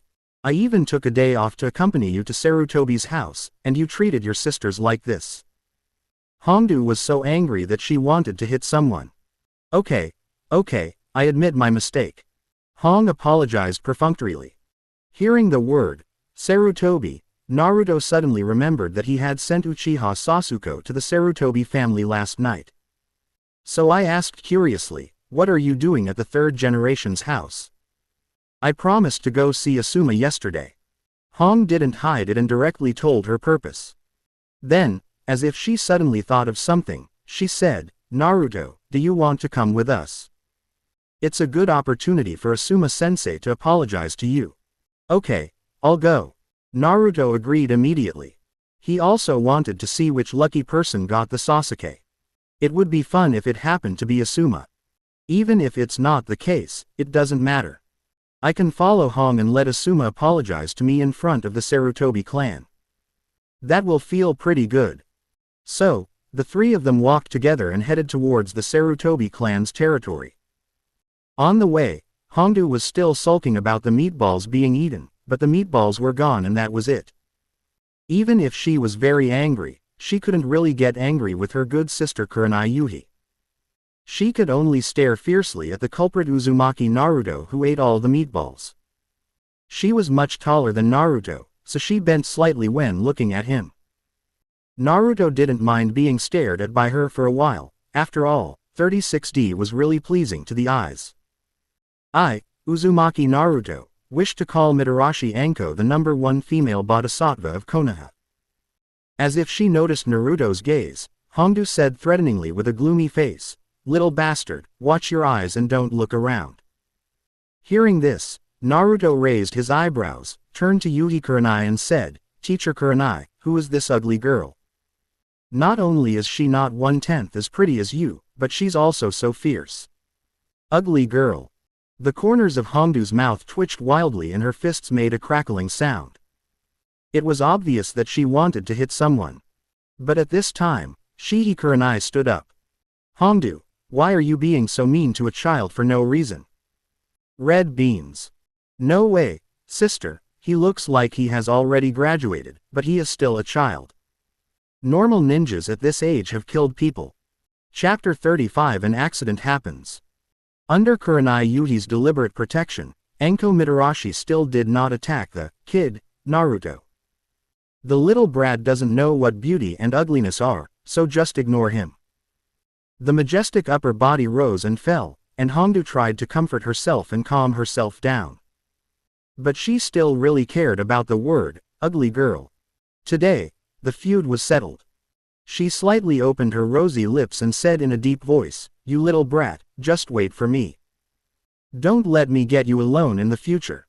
Although he didn't hear clearly what Hongdu said, Naruto could roughly guess it. It was obvious that Red Bean was resentful towards Naruto. But Naruto didn't take it to heart. If a fight really started, it was hard to say who would end up in the hands of whom.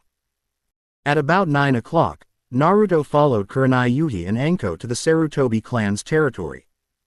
On both sides are willow trees lined up side by side in single-story courtyards. There are many pedestrians walking on the road, most of them are dressed formally or elegantly, and they seem to be the elites of Konoha village. Naruto had also seen some of them before, such as the patriarchs of the Yamanaka family and the Akamichi family, whom they had just missed. After walking another 200 or 300 meters, I turned a corner and saw a huge courtyard. It was the only two-story building in the area, with a vermilion solid wood door and a wall that was twice as high as any other house. There were also 2 tall ninjas wearing green vests guarding the gate. Tisk tisk. Naruto couldn't help but sigh. The one with the green vest is either a Jonin or a Chunin, but he was dragged to the Sarutobi family to be a watchdog. Does this old man from the 3rd generation abuse his power for personal gain? And this courtyard gives Naruto a high-end and classy feeling even before he enters it. I wonder if the courtyards of the Hyuga family and the Uchiha family are that impressive. As a fellow Hokage, how did the Yondaime get by? Why did he leave such a shabby little apartment for Naruto?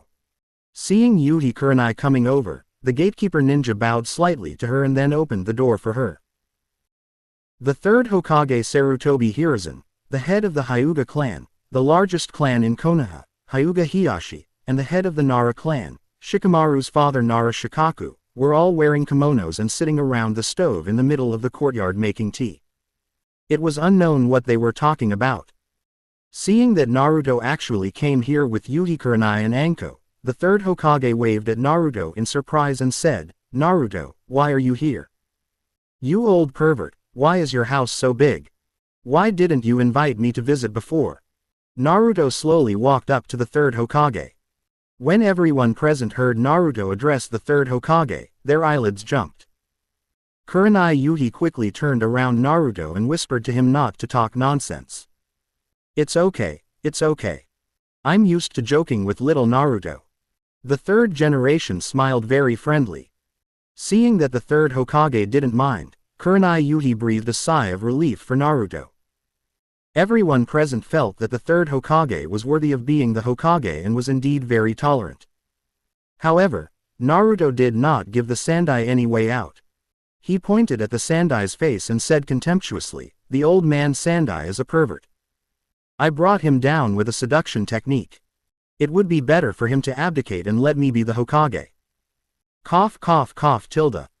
The Sandaimator was almost embarrassed, fearing that Naruto would use seduction techniques here to damage his reputation, so he waved his hand and said, "Hong, you are here to look for Asuma, right? Take Naruto away as well." "Yes." Yuhi Kurenai and Anko each lifted Naruto up with one hand and quickly ran away, for fear that he would say something outrageous again. Naruto originally wanted to say a few more words to the third Hokage, but Kurenai Yuhi and Anko's reactions were too quick, and he was just a Shota who was not good at saying no. I could only be forced to be lifted up and sandwiched in the middle by them, feeling the majestic aura of the mountains on both sides. When they reached the backyard, the two men put Naruto down. "Kid, who do you want to kill?" Red Bean finally got the chance to take revenge and grabbed Naruto's face and pinched him. "Who did I kill?" Naruto said as he slapped her hand away. Hongdu frowned. "You are disrespectful to the third generation master, aren't you? Harming others, you little brat." "Teacher Hong, this ugly girl is so fierce." Naruto scored a second goal, trying to disgust Hongdu again. However, this time even Kurenai couldn't help but poke Naruto's forehead, pursed her lips and pretended to be angry and said, "Naruto, you can't talk to the third Hokage like that, do you hear me?" Hongdu laughed wildly. "No one will protect you this time, you little brat." Naruto spread his hands, nodded and said, "Got it." Naruto understood that they did not dare to anger the third Hokage. Not everyone was a Jinchuriki and could behave as unscrupulously towards the third Hokage as Naruto could. The Sandaime Hokage is, after all, the most powerful person in Konoha, and no one in Konoha can go against his will. But all this will come to an end when Orochimaru arrives. I know. I'll be more careful next time. Kurenai Yuhi raised her hand to smooth out her skirt. When she held Naruto up just now, some wrinkles appeared under the armpits of the skirt. There seems to be some friction. A slight blush appeared on her snow-white cheeks, but when she looked at Naruto's childish face, Kurenai suddenly felt that it was nothing. Just a child. What on earth am I thinking about? Thinking of this, Shihi Kurenai let out a breath and a relaxed smile appeared on her face. In front is where Asuma lives. Several of our good friends come here often. Hong, why did you talk so much to this brat? Anko folded her arms. It's just a chat, right, Naruto? Kurenai smiled slightly and looked back, her long black wavy hair swaying in the wind. Naruto didn't respond and followed leisurely behind Kurenai Yuhi. Kurenai Yuhi was taller than Anko, and was estimated to be about 1.7 meters tall. In addition, she was wearing high heels today, so her height reached about 1.74 meters, and her waist-to-hip ratio was quite perfect. If we don't count those little lollies who haven't grown up yet, it can be said without hesitation that Kurenai Yuhi is the most beautiful woman Naruto has seen in the past few months. Even Hongdu, who has a fuller figure, is a few points behind her. Just in terms of mature lady temperament and dress style, Hongdu has already lost. No wonder Asuma has been obsessed with Yuhi Kurenai for so many years. Naruto followed Kurenai for a while, and when they reached the stairs she reminded him, "You need to take off your shoes." The Sarutobi family has servants cleaning the floor every day, so the floor is very clean, so don't worry about getting your feet dirty. As she spoke, she squatted down, holding the hem of her skirt with her left hand, reached down with her right hand to take off her high heels, and stepped her slender pink feet on the wooden floor. Those who were well-fed and well-clothed were excited for a long time after seeing this. "Teacher Hong, let's just be boyfriend and girlfriend." Naruto chased after her and once again proposed, to Hong Yuhi. Hong smiled and said with her soft red lips, "You are too young, we are not suitable. If you want to fall in love, you can find a girl who is about your age." Naruto frowned and thought, "How do you know if I am small or not if you don't even try?" Pure slander. Hearing this conversation, Red Bean, who had long been resentful of Naruto, laughed wildly and pointed at Naruto and taunted. "So you like Hong, you'll have a lot to cry about later." Hong and Asuma have been childhood sweethearts for more than 20 years. Her future partner will only be Asuma, not you, a brat. The fact that Kurenai walked in front and did not refute what Hongdu said indirectly proved that although she and Asuma were not together yet, they did have a lot of emotional foundation. Hongdu was still mocking. "Ha ha ha, the Hong teacher I like is going to be with someone else in the end. Is your glass heart shattered to the ground, little brat?" In fact, Naruto didn't care. He already knew that Kurenai liked Asuma, and it was just talkative. But he didn't expect that Red Bean would talk so much. "It's really a bit noisy." Whispering sound. Naruto snorted and retorted, "You are such an ugly girl that no one wants. You talk a lot, as if you are the one who wants to be with Asuma." The corners of Hongdu's mouth twitched, and she was obviously angry at the ugly girl again. "Hee, I won't be angry. No matter how much you scold me, I can't change the ending that Hong will marry Asuma. Asuma not only has a good family background, but is also serious and loyal in love. This little brat can only watch her for the rest of his life. Hongdu, would you shut up?" Kurenai Yuhi was afraid that Naruto would be too disappointed, so she couldn't help but say something to Hongdu. However, she didn't have much opinion on what Hongdu said. Asuma had indeed waited long enough for her. If nothing unexpected happened, she thought that after some time, she would be able to accept Asuma's confession. As she was thinking, she walked to the door of Asuma's room. The white hand reached out for the door handle, and the moment the door was opened, Yuhi Kurenai was stunned. His face instantly turned as black as the bottom of a pot, and he remained silent for a long time with his red lips tightly pursed. Accident happened. Chapter 36 Sasuke, speak, Sasuke. "Hong, why are you standing there like an idiot? Teacher Hong isn't going in." Realizing that something was wrong with Kurenai Yuhi's condition, Naruto and Red Bean followed her to the door and saw a very shocking scene.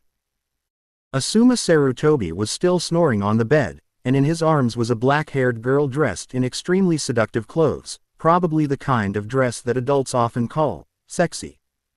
The girl's face could not be seen clearly in Asuma's arms. The two of them lay on the bed wrapped in quilts and hugged each other tightly. Not to mention Yuhi Kurenai, even Mitarashi Anko was dumbfounded. Where is the good man who was promised to be deeply in love? Didn't you say you don't want anyone else but Hong? What is the situation now? She looked at Shiri Hong worriedly and found that there were waves in Shiri Hong's eyes.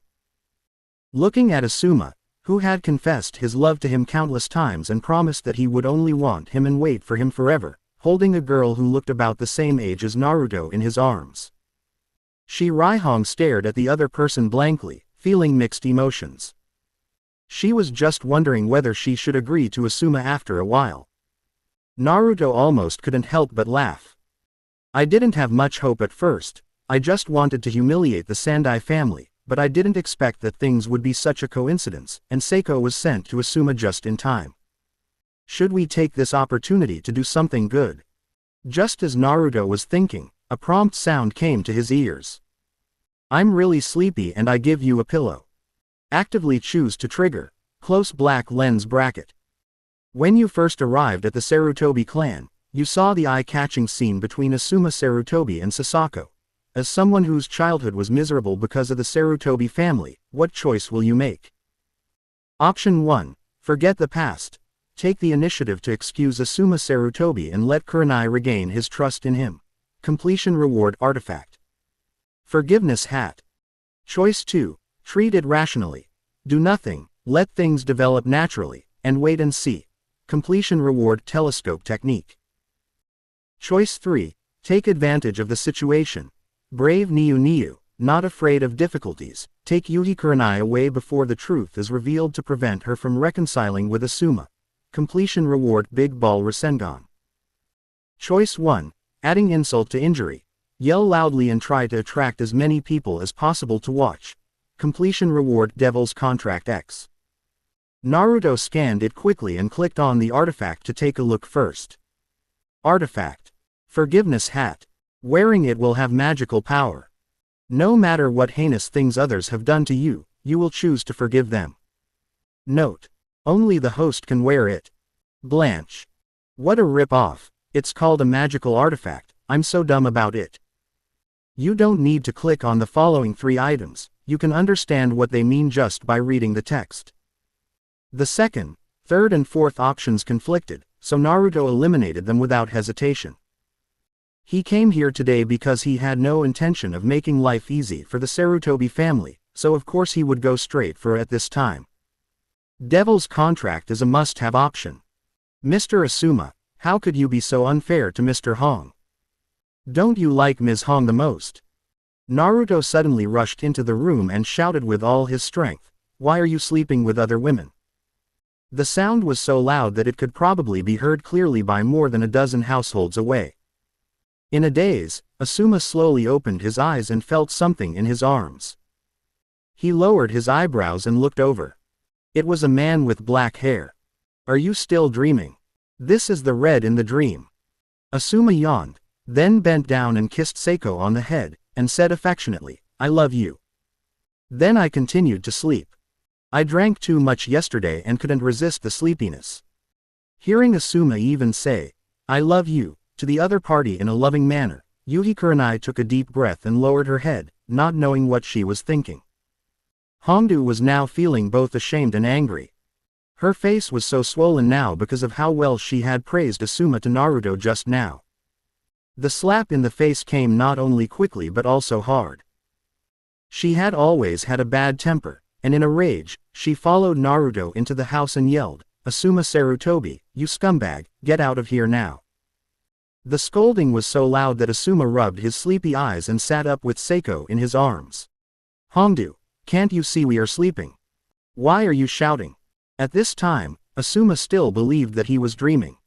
In the dream, he and Yuhi Kurenai were already husband and wife, and Hongdu was a guest at their home. He saw Shihi Kurenai standing at the door with her eyes suddenly widened. "Hong is outside, then who is next to me?" Before he could even look, Naruto had already answered it for him. Naruto looked as if he had seen a ghost, and said in shock, "Sasuke, what's wrong with you? If you have no money, you can borrow from me. How can you give yourself to an old man?" Hongdu, who was standing by, also took the girl in Asuma's arms. No, it should be said that she saw the boy's face clearly, and Hongdu felt that all her 3 views were shattered. My God, what a disgusting picture. Hongdu's face became even redder. Whenever she thought about the time when she and Naruto praised Asuma, her face became swollen. It was really a slap in the face. I have to say that the quality of the dolls rewarded by the selector is very good, even the skin texture is exactly the same as the real Sasuke. Sasuke, say something, Sasuke. Naruto raised his hand and swung the lamp in the room away. Did this bastard uncle force you? Asuma himself was also confused. He really couldn't believe what he saw and slapped himself in the face. It hurts a lot, I guess I'm not dreaming. Asuma suddenly woke up from his sleepiness, quickly let go of Seiko, and then shouted to Yuhi Kurenai, "Kurena, please listen to my explanation, I don't know what's going on either." "Naruto, what are you yelling about, little brat?" At this time, the Sandai, Hyuga Hiyashi, and Nara Shikaku, who heard the noise, also rushed over. After seeing Asuma and Sasuke sleeping together naked in the bedroom, the Sandai's old face suddenly froze. The Hokage of Konoha village and the heads of the two big families were all stunned, their eyes all focused on Asuma Sarutobi's bed. "Asuma, you bastard, today I must punish you according to the family rules."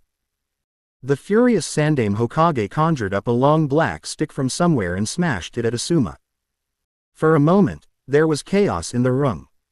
Hinata Hiyashi and Nara Shikaku both knew how to judge the situation, so when they saw this scene, they turned around and left.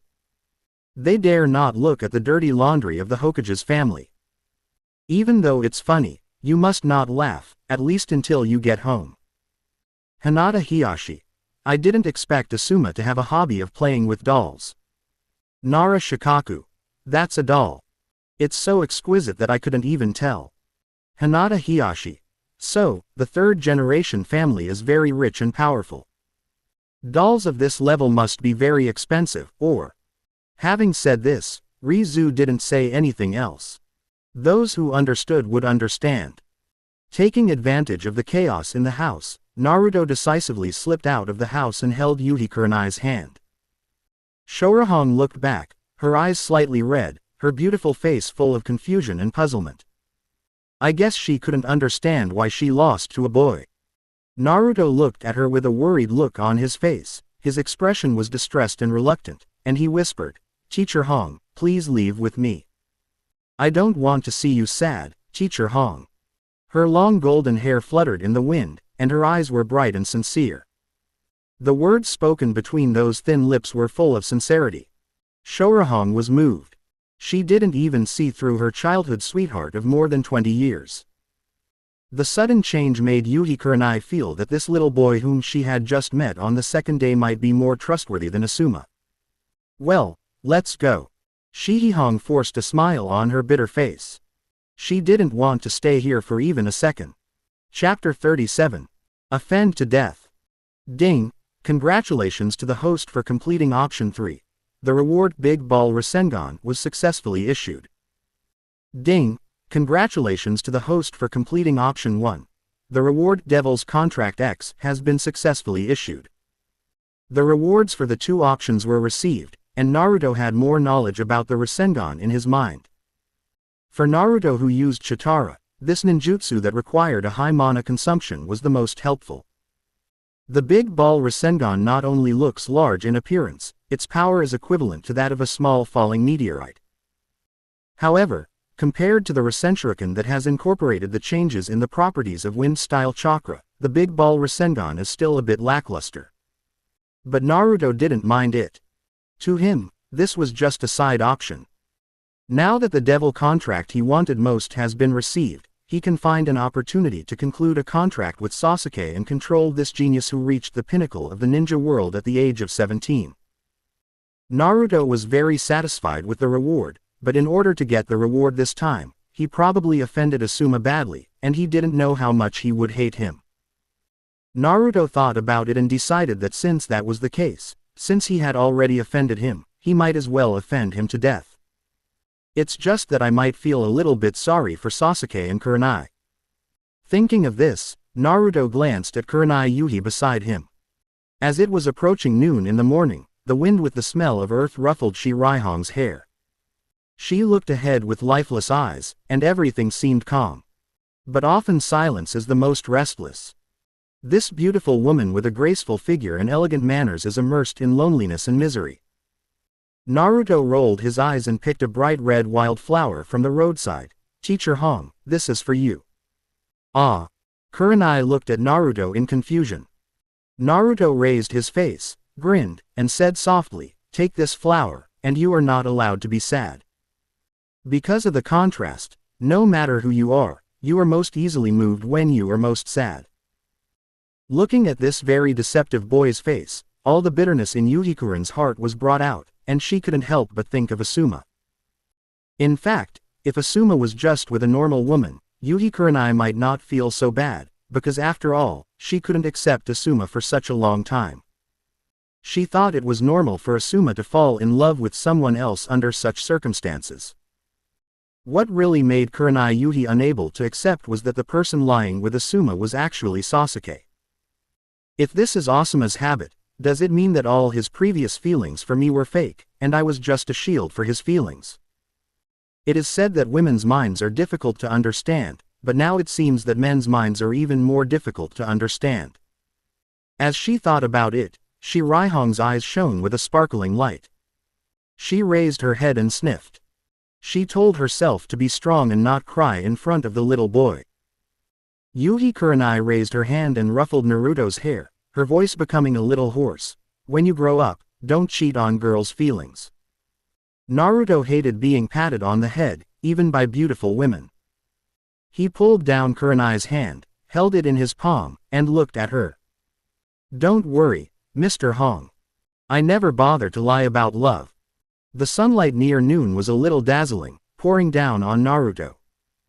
In Yuhi Kurenai's eyes, it seemed as if Naruto was coated with a layer of golden light, which made her squint. Just as he was about to praise Naruto, Naruto suddenly said something. Before I confirm my relationship with a girl, I will definitely tell her clearly that I plan to marry many wives and I will never lie to her. Kurenai Yuhi was stunned. Naruto's unexpected words even made her forget that she was still sad. No, Naruto. Yuhi Kurenai asked uncertainly, do you know what you just said? She had a very good impression of Naruto and couldn't believe that the words just now were said by Naruto. However, Kurenai Yuhi was destined to be disappointed. Just as Naruto said, when it comes to feelings, he never bothered to deceive. What is gained through deception and disguise is bound to collapse. In this case, it is better to tell everyone clearly from the beginning that he, Uzumaki Naruto, is a scumbag. As long as it is collapsed from the beginning, there is nothing left to collapse. I said I would not deceive anyone. I would tell the girls who like me that I would marry many wives. A shy smile appeared on Naruto's handsome face. The pure and cute filter in Yuhi Kurenai's eyes that she saw in Naruto was shattered at this moment. This child needs more education. Yuhi Kurenai frowned, put her left hand on her waist, raised her right hand and poked Naruto's forehead with a little force, bit her lip, and said angrily, Naruto, it's wrong for you to do this. The teacher doesn't like bad kids who are playboys. After sending Kurenai Yuhi home, Naruto immediately rushed home and hid in the bathroom. He wanted to make a big news for the Sarutobi family about what happened today. He pulled up the sleeve of his left arm and controlled it with his mind. Then, the word, Yi, appeared. This was the control seal he used for Bai. It can be used to execute Bai, and it can also achieve the effect of transmitting sound over thousands of miles with Bai without consumption. Unfortunately, it cannot transmit brain waves, and can only speak. He touched 1 with his right hand, and soon after, Bai Qingqing's cold voice sounded in Naruto's mind. Naruto-sama, are you looking for me? Well, listen carefully. Naruto lowered his voice to the lowest possible level. Spend some money to print a batch of newspapers over there, and then hire someone to distribute the newspapers to all parts of the world. What kind of newspaper is it? Bai asked.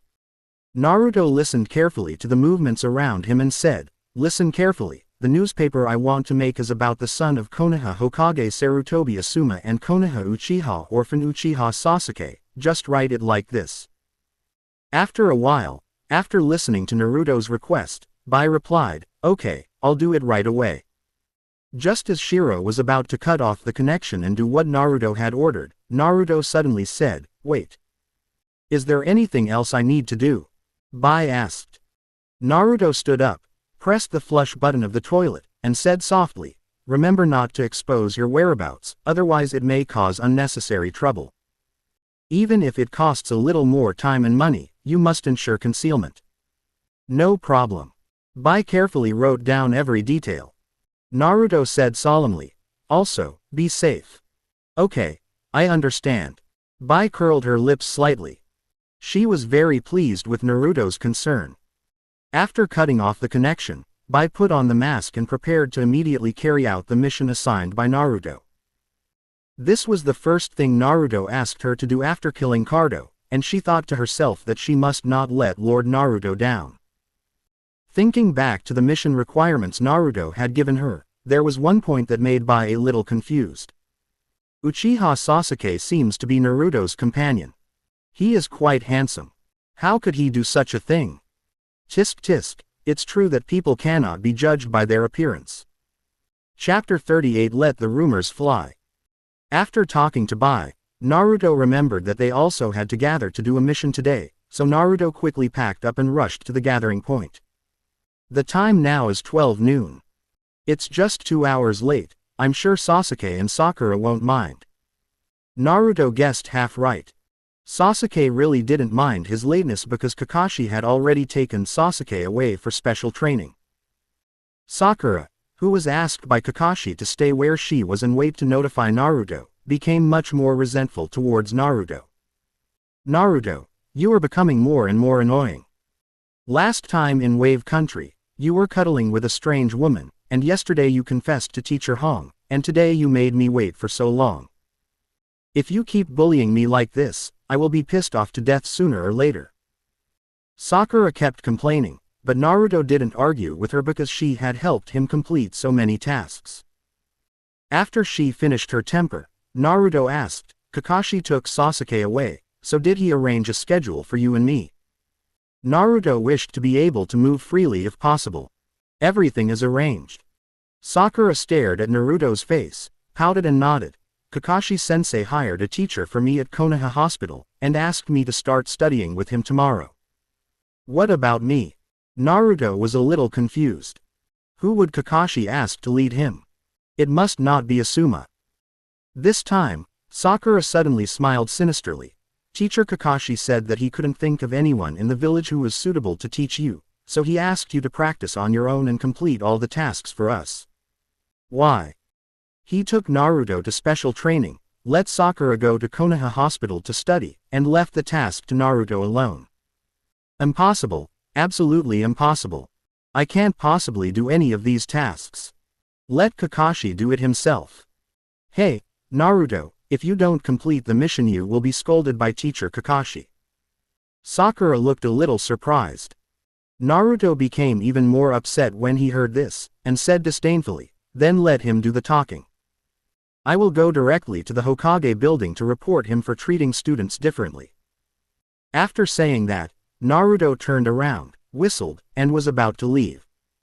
Sakura grabbed Naruto's wrist and asked, where are you going? Go home and sleep. Don't leave yet. Listen to me. I only need to study at Konoha Hospital for half a day tomorrow, and I can accompany you on the mission for the other half day. Sakura spoke hurriedly. She thought Naruto would ask her for help, and then she could take the opportunity to propose conditions. For example, going out to eat together and having a date, but Naruto didn't follow the rules at all and directly said that he didn't want to do the mission, which made it difficult for Sakura. At this time, Naruto tilted his head and looked at Sakura, his expression somewhat speechless. Stupid Sakura. What are you scolding me for? Are you stupid? Ah. Sakura raised her clear eyes. What's wrong with me? Naruto sighed deeply. It's all right, do the mission if you want, I won't do it anyway, bye. Please explain clearly, why am I an idiot? Sakura asked. Naruto waved his hand. I can't explain it, that's it. The next moment, Naruto disappeared from Sakura's sight. This guy runs so fast. Sakura stomped her feet in anger. She waited for Naruto for so long, but Naruto ran away so quickly. Wait, Naruto just called me an idiot, could that be a term of endearment between lovers? Wow, he's so bad. Time passed quickly, and another month went by in the blink of an eye. This month was peaceful and smooth. Asuma, who is most likely to cause trouble, was put in solitary confinement by the third generation. It is said that he will be released only after a period of time and allowed to reflect more. As children from a big family, Ino Shikacho from Asuma's 10th class would not be short of teachers. The patriarch of the Akamichi family personally took the three of them out of the village to find the bandits' den. The members of Team 8 were also taken by Kurenai Yuhi to perform an escort mission after Kiba Inuzuka and Shino Aburame were discharged from the hospital. Among the 9 strongest guys of this year, only Naruto has the most leisure. Apart from eating, sleeping, training, contacting Bai, and Sakura coming to harass him every day, he has basically nothing else to do. Naruto couldn't tell whether Sakura was stupid or what, but since Naruto didn't do the mission, she actually took on all of them. There were a few times when Naruto saw that she was too tired and couldn't bear to help her. Since then, she often came to Naruto's small apartment and knocked on the door to ask Naruto to join her, using the excuse of inviting him to a mission. Even though Naruto basically ignored her, she still enjoyed doing it. Such leisurely and boring days continued until mid-August.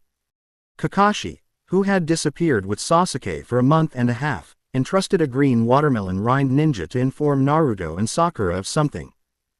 This year's Chunin exam is about to begin, please make sure to take advantage of the time to train. At the same time, a piece of explosive news about Konoha ninja began to spread around the world from the neighboring country of Fire, Hot Spring Country. In the home of a resident in a small village in the dense forest northwest of the Land of Fire. Shikamaru panted and quickly ran into the guest room, shouting anxiously. "Oh no, something's happened to Teacher Asuma. Isn't Mr. Asuma in solitary confinement in the village?" Ino said as she fiddled with her hair in front of the mirror and tried a new hairstyle. "Ah, I'm hungry again. There's a serious shortage of food." Akamichi Choji touched his stomach with a melancholy look on his face. "Oh, look, Asuma-sensei has been reported in the news." Shikamaru slammed a newspaper on the table and shouted, "This is a huge event." What kind of big event could make Shikamaru so nervous? Ino stopped and walked to the table to read the newspaper, followed by Shikamaru, and then they both opened their mouths in panic almost at the same time. Is this true? Asuma-sensei was put in solitary confinement because of Sasuke. Team 8 escorted the merchants to the tea country and were now on their way back to Konoha. "Everyone, come and see, this is too exciting." Inuzuka Kiba, holding a dog in his arms and a newspaper in his hand, said excitedly, "Ha ha ha, I didn't expect that Uchiha Sasuke, who was so vicious when he beat us, would actually have such a thing happen. I must laugh at him when I go back. I advise you not to do that." Shino pushed his sunglasses down and said expressionlessly, "Next time you get beaten for your bad mouth, I won't help you." "Don't be afraid, Shino, next time, we will definitely win next time," Ya said confidently. Shino. Hinata and Kurenai were sitting quite far away from the two boys, and hearing their conversation, Kurenai, as a guiding jonin, naturally had to pay attention. "What are you two talking about?" asked Shihihong. "By the way, teacher, don't you have a good relationship with Asuma Jonin? Do you know any other explosive inside information about this matter?" Ya ran over excitedly and handed the newspaper to Shihihong. "Fake." Shihihong took a look and said calmly, "It may be slanderous information produced by a hostile country.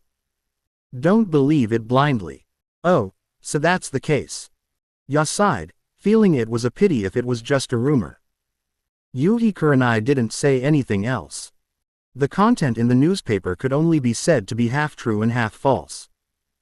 As a witness and Asuma's childhood sweetheart, the third generation would naturally inform her of the true situation later. But even now that she knew it was a puppet, Shihi Kurenai still felt deeply touched. Now it was impossible for her to think about being with Asuma anymore. The thought of Asuma saying, "I love you," to a boy's doll in front of her made Kurenai feel sick. "I don't know how Naruto is doing now. Why do I suddenly miss that little guy?" In the land of rain, a strange man with a blue fish face walked into a room and smiled at the man who was sitting in a daze inside. "Mr. Itachi, here is a newspaper about your brother, would you like to take a look?" Chapter 39. You are too young. It rained heavily last night, and the summer heat was washed away completely. The green willows swaying in the strong wind welcomed the coolness of the late summer rainy day. In the middle of the small dirt courtyard where some cabbages were planted, there was a pavilion of moderate size. 4 teacups were steaming on the small wooden table under the pavilion. There were many ninjas standing around, but no one dared to get close to listen to their conversation. Have you found any information about Asuma's incident? The Sandame glanced coldly at his 3 former friends, who are now the Konoha elders, Danzo Shimura, Enmito Kato, and Kaharu Utane. Utane Kaharu shook her head. I've been dealing with the internal affairs of the village and I really don't have time to check. Mitoman N pushed up his glasses and said, I should ask Danzo about this. I don't have any powerful ninjas under my command, so it's hard to find any useful information. The Sandame's gaze shifted to Danzo, his expression looking calm. Danzo swallowed his saliva and cursed Utane Kaharu and Mito Kato N 800 times in his heart.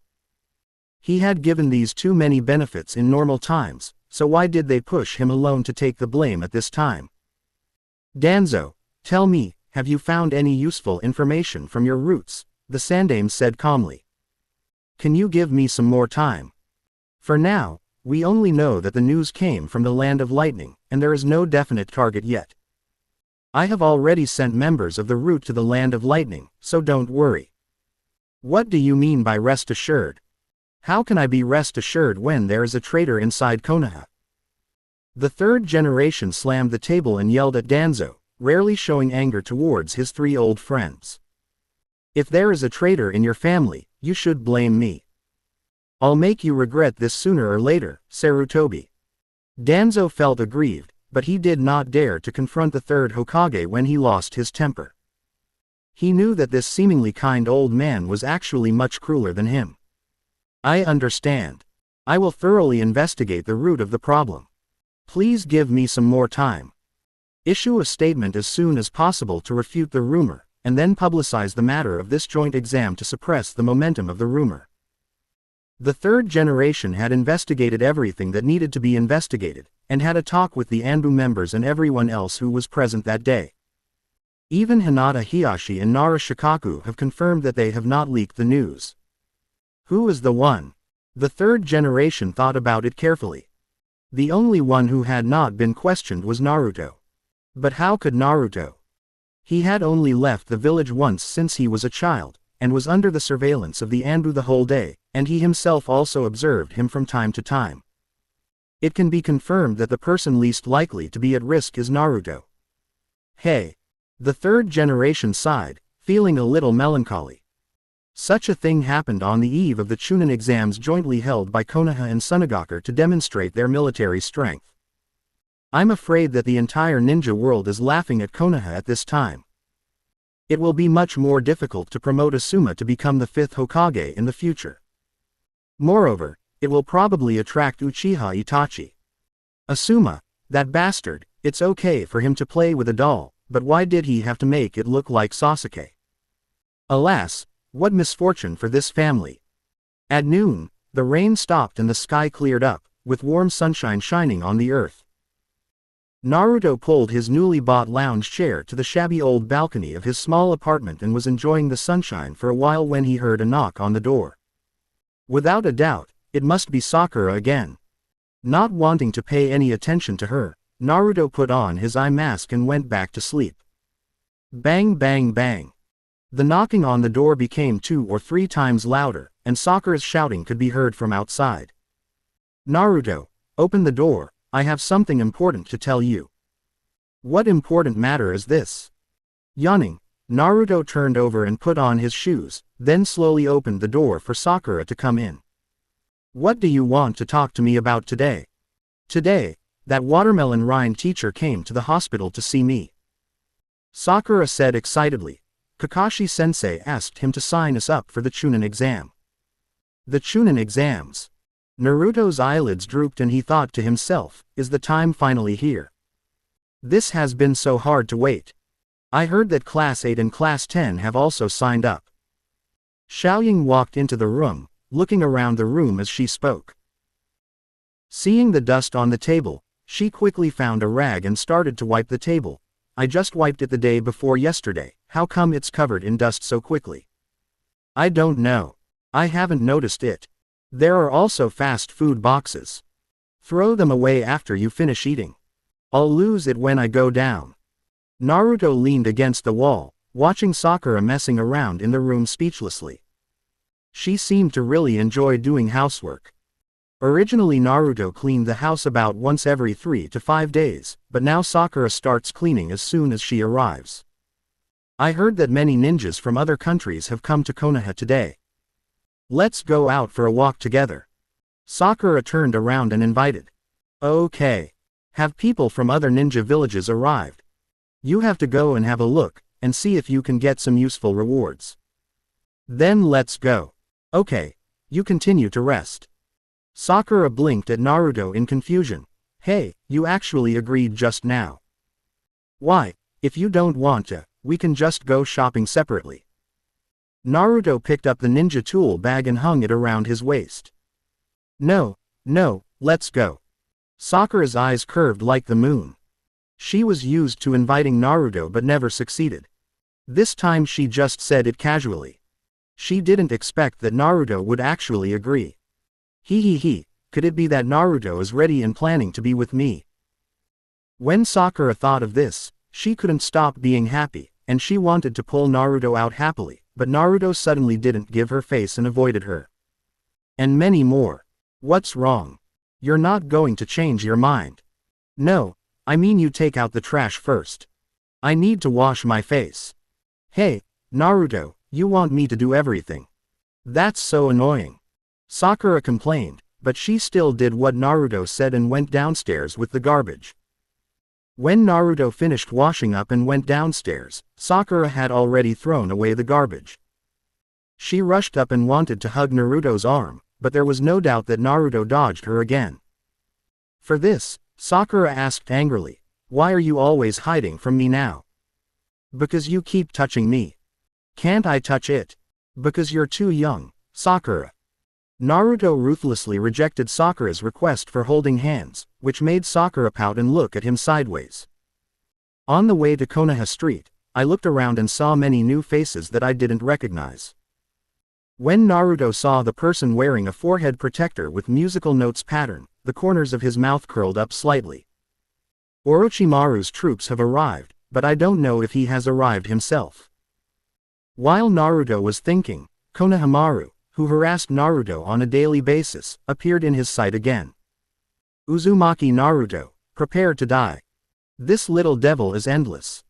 Naruto sighed, then got into position, and started his wonderful day by kicking Konohamaru. Ah, it hurts. After Konohamaru was kicked away by Naruto, a man and a woman suddenly walked out from the corner behind him, both wearing the sand ninja forehead protectors of the Wind Country. The woman was wearing a short dress with a rather sexy fishnet top underneath and had a beautiful face. The man that Konohamaru bumped into was an ugly man with strange clothes and a face full of scribbled characters. On his back was a human-sized thing wrapped in bandages that looked like a mummy. Konoha's genin, are you deliberately looking for trouble? Kankuro, who was carrying the puppet on his back, looked at Naruto unhappily and grabbed Konohamaru who was lying on the ground. Chapter 40 Coward. Because Konohamaru often jumps out to provoke Naruto, Sakura now hates Konohamaru very much. She wishes Konohamaru would be taught a lesson by this ugly guy in front of her. But after all, Konohamaru was kicked out by Naruto, so Sakura thought about it and took the initiative to apologize to him. "I'm sorry, it's our fault. Stop making trouble, you might get scolded later." Temari, who was wearing sexy clothes, also advised. Kankuro glanced at Sakura and showed no intention of accepting the apology or listening to Temari's words. Instead, he lifted Konohamaru higher. Konohamaru has always been protected in Konoha village. He is the kind of naughty kid who is fearless, but when he was scared like that, he started cursing. "Ugly, you'd better put me down quickly, or I'll kill you." Kankuro's face suddenly darkened. "I'm very angry. I want to kill someone." Konohamaru's reaction became even more intense. He grabbed his hands and feet and shouted loudly, "Uzumaki Naruto, save me." Seeing this, Naruto immediately wanted to escape. The Kage's son wanted to kill the Hokage's grandson, and the Hokage's grandson also said he wanted to kill the Kage's son. How could a small genin like him be in charge of such a major event between the two countries? It would be better to let them kill to their heart's content. Sakura asked worriedly, Naruto, what should we do now? What else can we do? Of course we should leave. Naruto whispered, what does the war between the princes and grandchildren have to do with you and me? Sakura didn't understand what Naruto said, but at this time Naruto pulled her wrist. Sakura's pretty face blushed and she followed obediently. Konohamaru was still shouting, Uzumaki Naruto, come and save me, this ugly ghost is making me so uncomfortable. What? Konohamaru is so comfortable. Naruto waved his hand. Goodbye then. Temari stared at Naruto's back with lowered eyebrows and thought. It's a pity that he is so handsome but actually a coward. Kankuro also saw clearly that Naruto left directly, and a smile appeared on his face. What? I thought Konoha's genin was so powerful, but he turned out to be a coward. Tisk. You're already gone, why do you want to die on purpose? Naruto frowned and immediately turned around and said, ugly bastard, if you have the guts, try saying it again. Ding. Actively choose to trigger. How dare Kanjiro call you a coward? What choice will you make? Choice 1. Stay friendly. Respectfully apologize to Kanjiro and admit that you were a coward. Completion reward talent. Coward. Talent. Coward. The opposite sex who is close to you will become more beautiful, and the probability of being liked by others will greatly increase. Choice 2. Treat it rationally. Reveal Konohamaru's identity to shock him, and the two sides reconcile. Completion reward wooden puppet. Choice 3. Act recklessly. Damn it, this bastard wants to be beaten up. Beat him up and teach him a lesson he will never forget. Completion reward strengthen physical fitness once. Choice 4. Ruthless. Beat him to death with your fists. Completion reward 10 random fire escape ninjutsu. Kankuro and Temari were somewhat surprised at Naruto's attitude at this moment. But the arrogant Kankuro did not take it seriously. In his opinion, what future could a person who was already planning to escape have? Raising an eyebrow, Kankuro said again, coward. Naruto sighed. He was clearly planning to leave. Why? Isn't it okay for you second and third generation shadow actors to just deal with your own problems? Why do you have to be so shameless and provoke me? Naruto, don't be impulsive. As if she had noticed Naruto's condition, Sakura held Naruto's hand with some concern, but the next moment her hand was empty. When I looked again, I saw Naruto rushing out at an extremely fast speed. Kankuro did not expect Naruto to take action directly, and so quickly. According to convention, shouldn't they say a few words to each other and brag to each other first? The distance between the two was very close, only less than 10 meters. Naruto used his fastest speed at the beginning, using the Nine Tails chakra and the instant body flickering technique. He arrived in front of Kankuro almost in an instant. Kankuro had no time to defend himself and was hit hard on the left cheek by Naruto. Both Kankuro and Konohamaru, who was being held by Naruto, flew out together. Then a scream was heard in the air. At the same time, Naruto used the instant body technique to jump behind him, then raised his foot high, and when Kankuro's body arrived, he kicked down hard. With a loud bang, Kankuro was trampled to the ground. Kankuro was hit hard and a trickle of blood came out of his mouth. He weakly let go of Konohamaru who had fainted from fright. Naruto didn't bother to care about Konohamaru's life or death. He restrained his strength and kicked Konohamaru away. Then he leaned over and hit Kankuro in the chest with his knee, and swung his fist, hitting Kankuro in the face again and again. Although he wanted the third reward more, it didn't matter if he accidentally killed Kankuro. After all, this was Konoha, and he was just avenging the Konoha prince. I, Uzumaki Naruto, love Konoha so much that I am willing to risk my life to save Konohamaru. I'm sure the third Hokage will be very touched. Boom boom boom. In an instant, fists hit Kanjuro's face like a storm. His nose, mouth and eyes were all bleeding. Kanjuro let out a shrill scream. Temari standing by was stunned. How could Kankuro be knocked to the ground in such a sudden? Don't stop yet. Although it was indeed Kankuro who was looking for trouble, he was her own brother and Temari could not just watch him get beaten. She took out the huge fan behind her, opened it and fanned Naruto in his direction. Hearing the sound of the wind, Naruto leapt up to the tree above him, dodging Temari's attack. Now we have to take care of two. Naruto has no idea of discriminating against women. Since the other party has launched an attack, he will naturally go all out. He formed a Rasengan with one hand and threw it towards Temari's face. Temari's lips couldn't stop trembling as she looked in horror at the Rasengan that was rushing towards her with terrifying power. At this moment, Temari regretted extremely why she had just controlled her brother Kankuro's bad temper and why she had allowed her brother to offend others. In fact, she was too arrogant, thinking that both she and Kankuro were very strong and there was no need to be afraid of any genin except her other brother Gaara. At the critical moment, Temari swung the giant fan to the side, using the force to barely avoid Naruto's attack. The Rasengan fell to the ground, creating a circular hole about 40 centimeters in size. It can be seen that Naruto really has no intention of favoring boys over girls, and he even respects Temari more.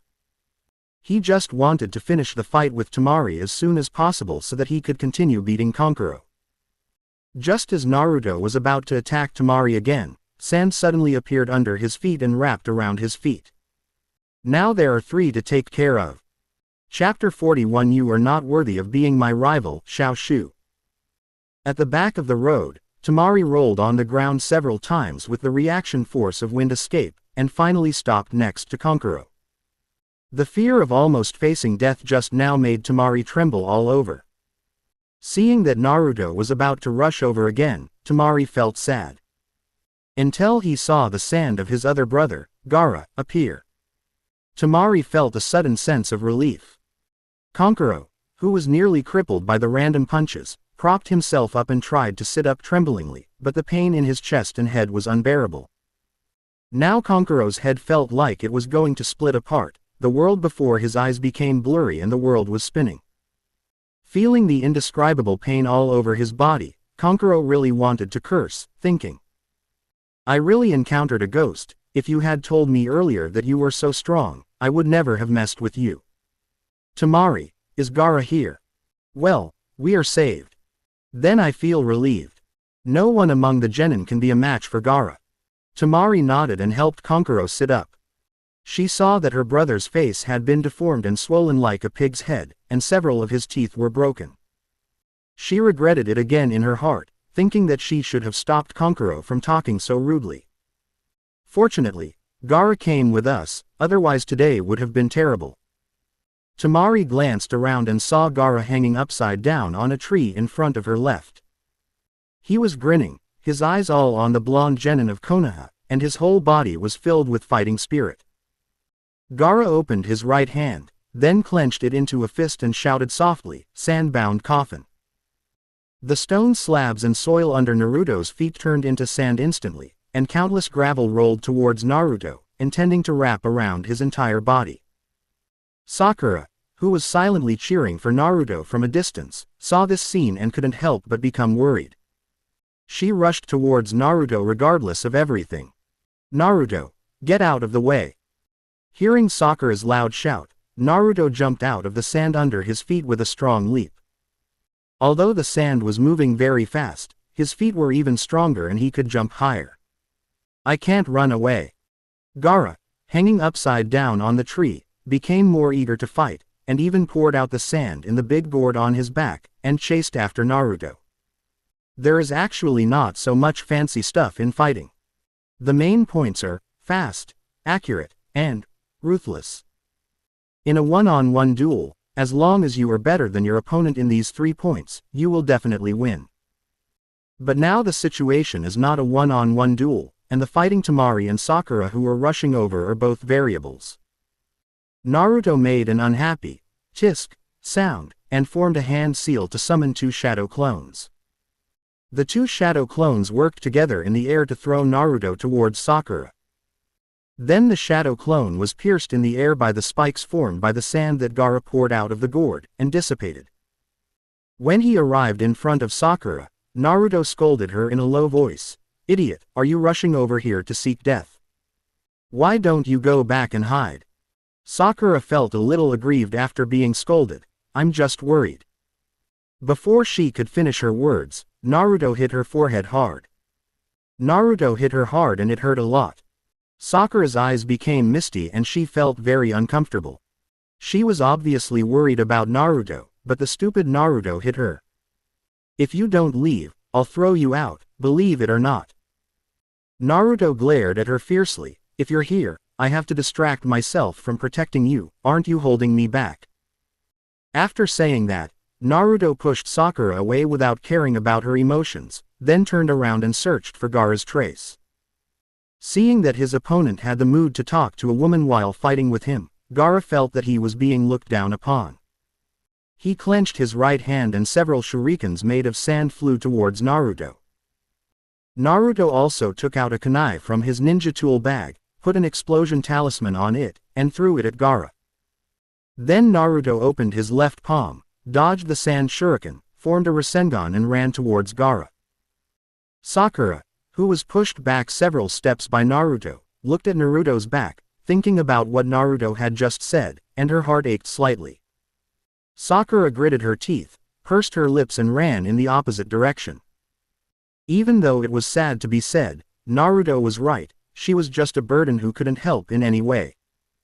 It would be better to take advantage of this opportunity to quickly run and find other Konoha ninjas for help. In fact, Naruto didn't need Sakura to help him call for help. He just wanted Sakura to stay away. After all, Gaara's attack range was too large. If Sakura stayed here, Gaara might kill her without even noticing. With a loud bang, the kunai with an explosive talisman on it was blocked by a sand shield formed by gravel before it could get close to Gaara, and exploded. The explosion created a small gap in the sand shield, and Naruto attacked the gap with the Rasengan in his hand. Temari, who was watching the fight between the two from a distance, narrowed her eyes. She was quite confident in Gaara. So far, she had not encountered any genin who could break Gaara's sand shield. Gaara, who was protected by the sand shield, saw that the powerful Rasengan was still rushing towards the gap. He frowned and called on chakra to make the sand gather towards the gap. "You are very strong and qualified to be my opponent." Gaara laughed crazily. After hearing this, Naruto smiled teasingly. "But you are very weak, you are not worthy to be my opponent." Scorch release. Scorching flame arm. The arm quickly turned red and emitted a terrifyingly high temperature. The Rasengan was just a feint to attract Gaara's attention. The scorching arm was the real attack. At this time, the thickest part of Gaara's sand shield has become the place attacked by the Rasengan, so the rest of the places naturally became weaker. The scorching arm penetrated the shield with almost no resistance and attacked Gaara's face directly. Bang! With a loud bang, Gaara was knocked out of the shield by Naruto's punch, and his body flew straight backwards. In an instant, Temari panicked, left the seriously injured Konkuro behind, and ran quickly towards Gaara to catch the falling Gaara. Konkuro was thrown to the ground, feeling pain and being horrified. He didn't expect that someone as strong as Gaara could be defeated by that Konoha genin. What he didn't know was that this was actually the case when Naruto stopped. Gaara is part of Orochimaru's plan to destroy Konoha, so Naruto untied the scorching arm before his fist touched Gaara, otherwise that blow might have directly pierced Gaara's head. Ding! Congratulations to the host for completing option 3. The reward 1 physical enhancement will be issued to the host soon. Since this reward is special, please be prepared. Is this something I will never forget? The corners of Naruto's lips slightly raised. Now that he had received his reward, he no longer planned to fight with the 3 siblings. They are important pawns in Konoha's collapse plan, and Naruto doesn't want to get to know them here. Physical fitness enhancement will start after the host falls asleep. Would you like to claim it now? Chapter 42. No one is good. The leaves were swaying slightly in the wind, the sunlight was broken, the cicadas, chirping disappeared, and sand kept falling under the feet. The sand kai that covered Gaara's entire body to protect him had been cracked, and the sand and gravel that kept falling on the ground fell from his body. Temari, who caught Gaara, was breathing heavily. The force with which he knocked Gaara away was so great that she also slid for several meters before she barely stopped. "Gaara, how are you?" Temari asked her brother with concern while looking at Naruto, although she didn't understand why the other party suddenly stopped, but this was a good opportunity for Temari. As long as the other party is willing to stop and negotiate, there is a chance for reconciliation. Naruto abused the three of them in a row, and Temari was really scared. The strength of these siblings can be regarded as the strongest genin in Sand Village. They thought that they would be no worse than anyone in Konoha, but they didn't expect that the first Konoha genin they met when they arrived today would be so terrifying. "That boy over there." Just as Temari was about to speak up for peace, Gaara suddenly pushed her away and controlled the sand to attack Naruto. He stared at Naruto with burning eyes. Naruto's punch just now made him excited. Looking at the sand coming towards him, Naruto cursed in his heart, "Why is this red-haired dwarf so asking for a lesson? Hey, I say, stop fighting." After Naruto shouted, he leaned against the wall. His lazy movements and half-drooped eyelids made anyone who saw him think he was very kind. Except for the three siblings who had just been beaten up. Temari swallowed her saliva. Naruto's attitude was simply a cool look, as if he was completely looking down on the three siblings who were too lazy to take action. Gaara's eyes turned red with anger, and without thinking any more, he simply poured out the torrent of sand and gravel in the gourd towards Naruto. And Azuki Yugao, who was quietly observing the battle on the treetop on the right, frowned slightly. She didn't quite understand why Naruto, who was so strong to the point of despair just now, suddenly stopped fighting. Could it be that he was confident that he wanted to play a trick on these three sand ninjas? Azuki Yugao thought about it and felt that considering Naruto's frequent jumps in personality, it was indeed possible. In fact, Naruto just wanted to help the third generation so that he could enjoy bliss sooner. So he didn't want to defeat Gaara, so as not to affect the journey to the west arranged by Orochimaru for the third Hokage. Seeing Gaara's attack getting closer, Naruto became annoyed and thought to himself that he would just put up with him for a while. If Gaara really wanted to die, then Naruto would have no choice but to give him a good beating. Naruto dodged the attacks while trying to persuade Gaara to give up the fight, but Gaara was like a mad dog and didn't listen at all. Once, twice, 3 times. The fourth attack was already approaching, and Naruto sighed inwardly. It seemed that he could only teach him a lesson without hurting his life as much as possible. I hope it will not affect the process of 3 generations of old men passing away. Naruto thought for a moment and prepared to use the Rasengan to hit someone. At this moment, there was a sudden sound of a sword, cutting the gravel in half, and then a masked, purple-haired Anbu stood in front of Naruto. Azuki Yugao still took action. Although she was quite confident in Naruto's strength, the fact that Naruto didn't even try to fight back made her a little panicked. In desperation, she couldn't resist the urge to save people. She herself couldn't explain what emotion this was, because the most important thing for an Anbu was to stay calm, but when she saw Naruto just now, as if he was waiting to be beaten on purpose, she couldn't keep calm. Maybe it's because I've been following her for so long that I've developed some feelings for her. The Anbu finally came out, and Naruto breathed a sigh of relief. Now he didn't have to panic. This Anbu saved the third Hokage. Gaara on the opposite side wanted to take action, but was stopped by another person, who was Maki, the leader of the Sunagaku Jonin. Konoha is indeed the cradle of geniuses. It's really amazing. Maki had a white cloth covering half of his face, thinking that other people from Konoha would probably be here soon, and Lord Kazecage's plan couldn't be affected. Maoyu Yugao put the sword back into the sheath without talking to Maki. Maki glanced at her indifferently, then waved his hand and said to the 3 siblings, "Don't cause trouble and embarrass the village. Take Kankuro with you and let's go. It is good." Temari, the only one among the 3 siblings who was not injured, breathed a sigh of relief and looked at Naruto with fear. Gaara stared at Naruto coldly and asked, "What's your name? I'm interested in you. I'm not interested in you. Naruto's expression was very casual.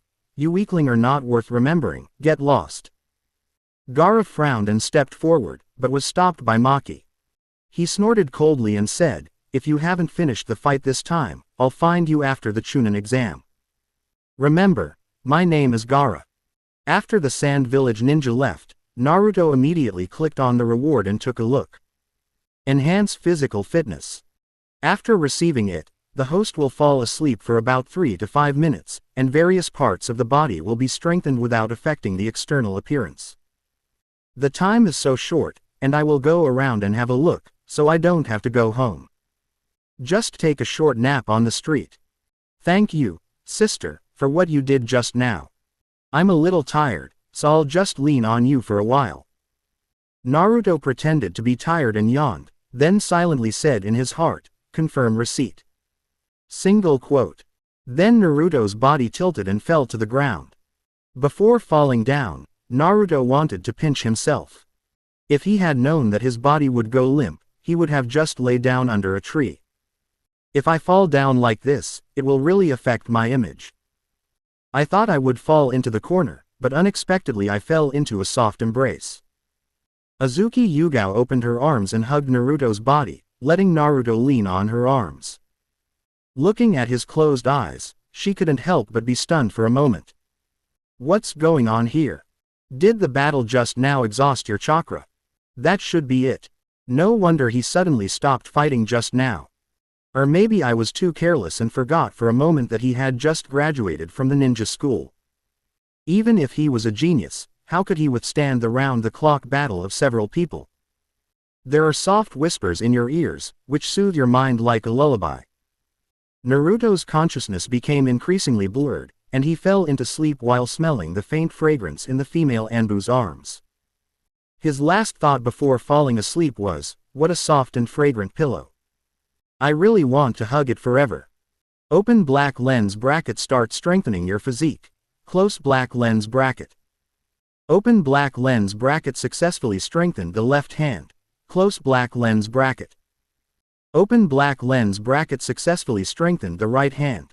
Close black lens bracket. Strengthening various internal organs. Naruto was breathing evenly while sleeping, his face was white and tender, and he still looked childish. How cute. Azuki Yugao's mother burst into love, and couldn't help but raise her finger and gently poke Naruto's face. You sleep so well. Naruto. At this time, Sakura, who went to find help, finally came with help. On the way, she happened to meet Kurenai Yuhi, who was strolling with Team 8, and a ninja who kept coughing and seemed unreliable. Yuhi, Kurenai and Gecko Gale arrived at the same time, and were both stunned when they saw Naruto sleeping soundly in Azuki Yugao's arms. The monsoon blew off the green leaves, and the midday sun poured through the leaves, dyeing the top of Moonlight Windy's head green. Sakura was shocked. How come Naruto, that bastard, was hugging another woman again after just a while of not seeing him? There is nothing good about men. Chapter 43. Indeed. Hokage Building. The third Hokage, Sarutobi Hiruzen, looked at Azuki Yugao and Maki, who were confronting each other in front of him, took a puff of the pipe in his mouth and exhaled the smoke. Shion, tell me what happened. As ordered. Azuki Yugao nodded slightly and recounted what she had seen. Hokage-sama, this is what happened. Young Master Konohamaru was threatened and intimidated by the son of Master Kazekage, who also threatened to kill young Master Konohamaru. At that time, our village's genin Uzumaki Naruto happened to be there. He tried to dissuade the Kazekage's son to no avail, and was mocked by him. He had no choice but to take action. That's not right. The results of the examination of Lord Kazekage's child are out. He was seriously injured and had several broken ribs. Maki interrupted and said, he didn't even use a single ninjutsu during that time. This Anbu can't cover up for that kid just because he's from the same village. Maoyu Shiyan frowned slightly. Indeed, the son of the Kazekage was seriously injured, but that was also his own fault. He had no strength and yet he still provoked others. Hearing this, Maki's face looked unhappy. This sentence touched him. He also listened to Temari's account of the whole process, and it was indeed Kankuro who brought it upon himself. But he is the child of Lord Cascage after all, his apprentice. Even if it is Konkuro's fault, he has to speak up for it. As the saying goes, there is no point in making trouble. Okay, stop talking. I understand the general situation. At this time, the third Hokage started to smooth things over and interrupted the conversation between the two. Konkuro bullied Konohamaru, and Naruto was overprotective. Both parties are at fault in this matter. Let's just leave it at that. Yes. Although Azuki Yugao was unwilling, the Hokage had already given the order, and as a subordinate she had no choice but to obey. She had originally thought of reporting the fact that Naruto had saved Konohamaru today. He could also get Naruto a title like Little Hero, so that the people in the village would no longer be so prejudiced against Naruto. It's a pity that the third Hokage didn't seem to have any intention of rewarding Naruto. There was a hint of mockery in Maki's eyes, and he thought to himself that it seemed that what Lord Cascage said was right. The third Hokage was just an incompetent coward who was strong inside but weak on the outside. 9 years ago, the Kumogakure attacked the Hyuga clan, a powerful clan in Konoha. As a result, the third Hokage not only did not help the Hyuga clan, but instead advocated handing over the Hyuga clan leader to the Kumogakure to apologize. Although they were the victimized party, they surrendered to the enemy out of fear of war. You know, Konoha has always been the leader of the 5 major ninja villages, but it actually bowed to the weaker Kumogakure. The whole world was shocked at that time. Today, even Maki himself knew that they, the Sand Village, were the ones in the wrong, but the third Hokage was still playing Tai Chi. The intention is to make a big thing small and a small thing nothing. It's so funny that such a weak and incompetent guy actually became the Hokage of Konoha. Konoha will definitely have no future under the leadership of such a person. Before coming to Konoha, Maki was still worried whether the Cascage was taking too much risk. Now he just wanted to say that Lord Cascage was far-sighted and there was nothing wrong with deciding to break the alliance. Lord Cascage's plan to destroy Konoha will surely succeed. After Maki and Azuki Yugao left, the third Hokage sighed slightly and looked into the distance.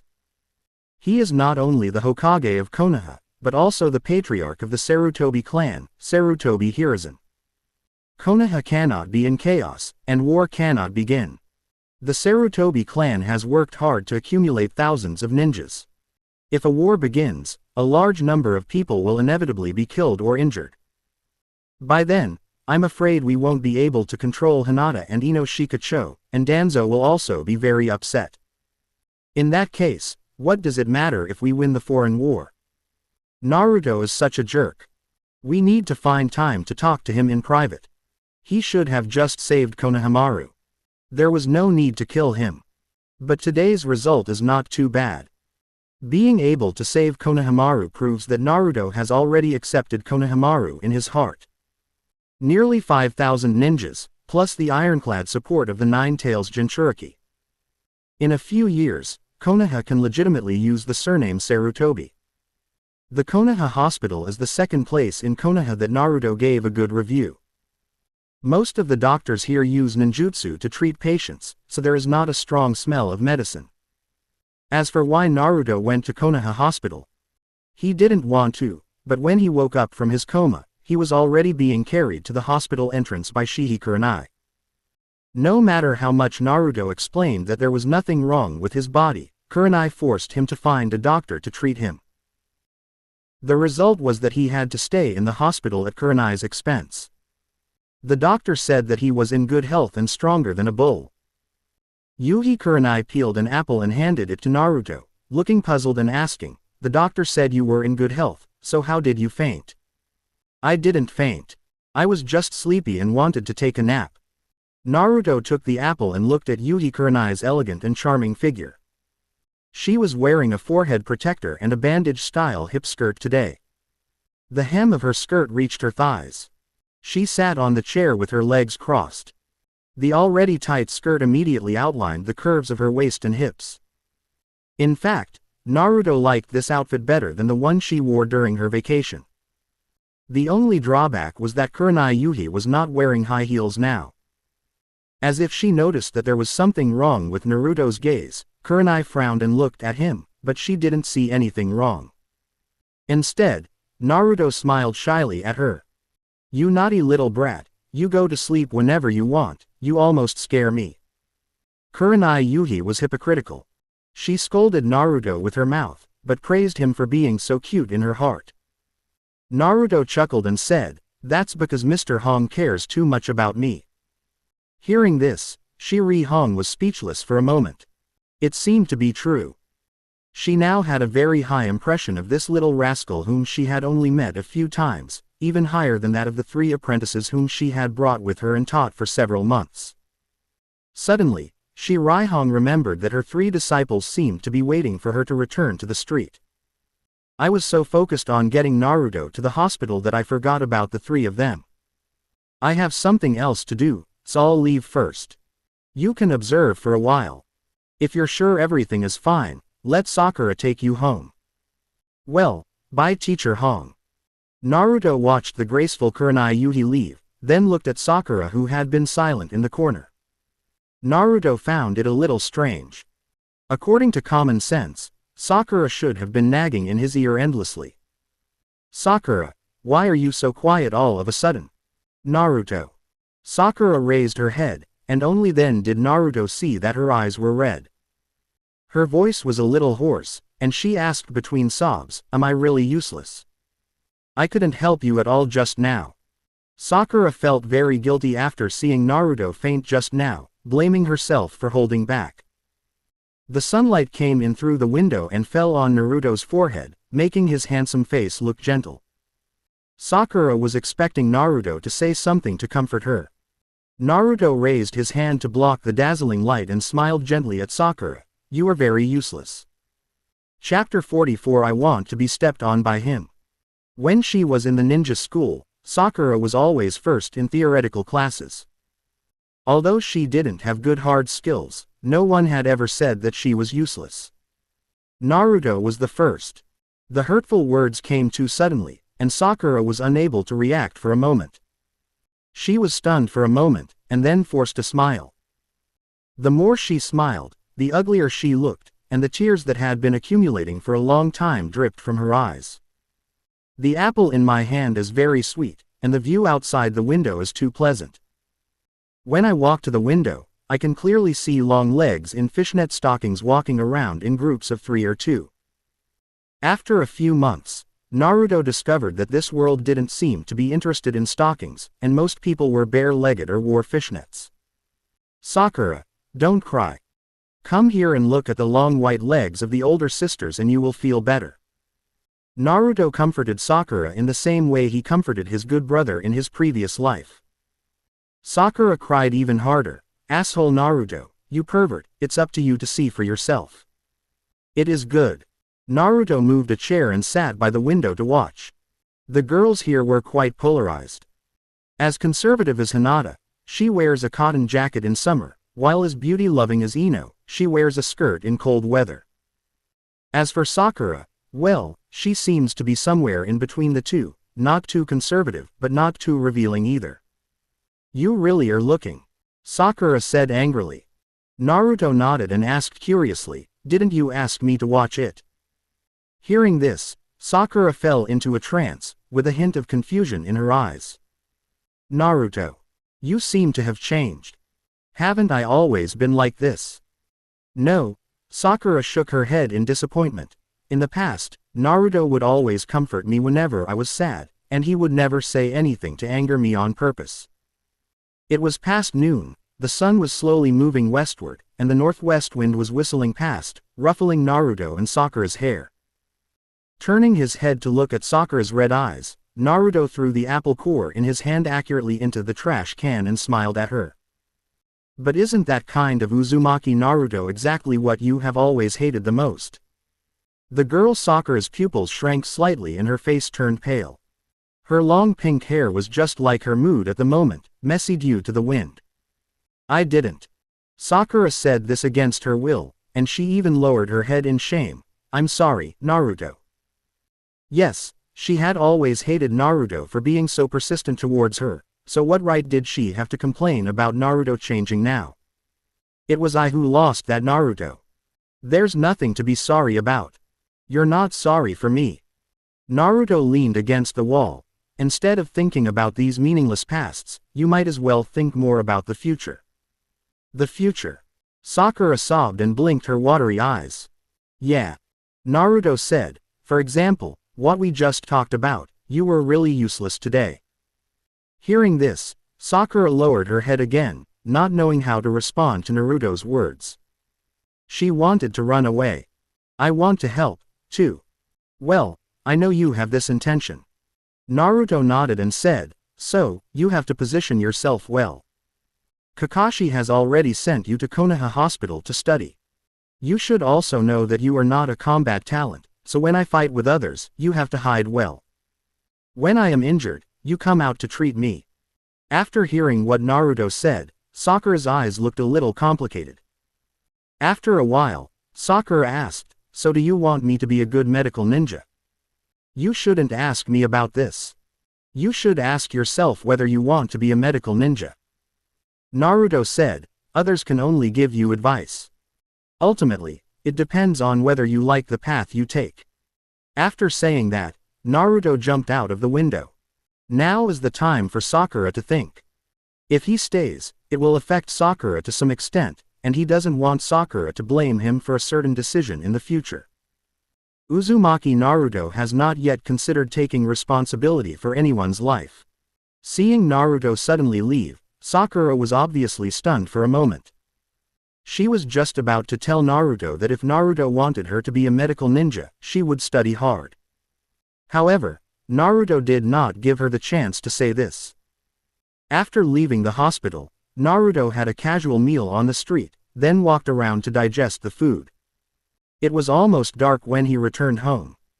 Back in bed, Naruto pulled up the quilt to cover his whole body, then pulled his arms back and waited for one to emerge, then he called Bai. No matter how powerful the Anbu are, they don't have super hearing. As long as Naruto speaks quietly enough, they can't hear it. No matter how powerful the third Hokage's telescope technique is, he can't see what Naruto is doing in bed. Although it might be misunderstood as a slow motion of the left hand and the right hand. But this is the most covert way of communication Naruto can think of at the moment.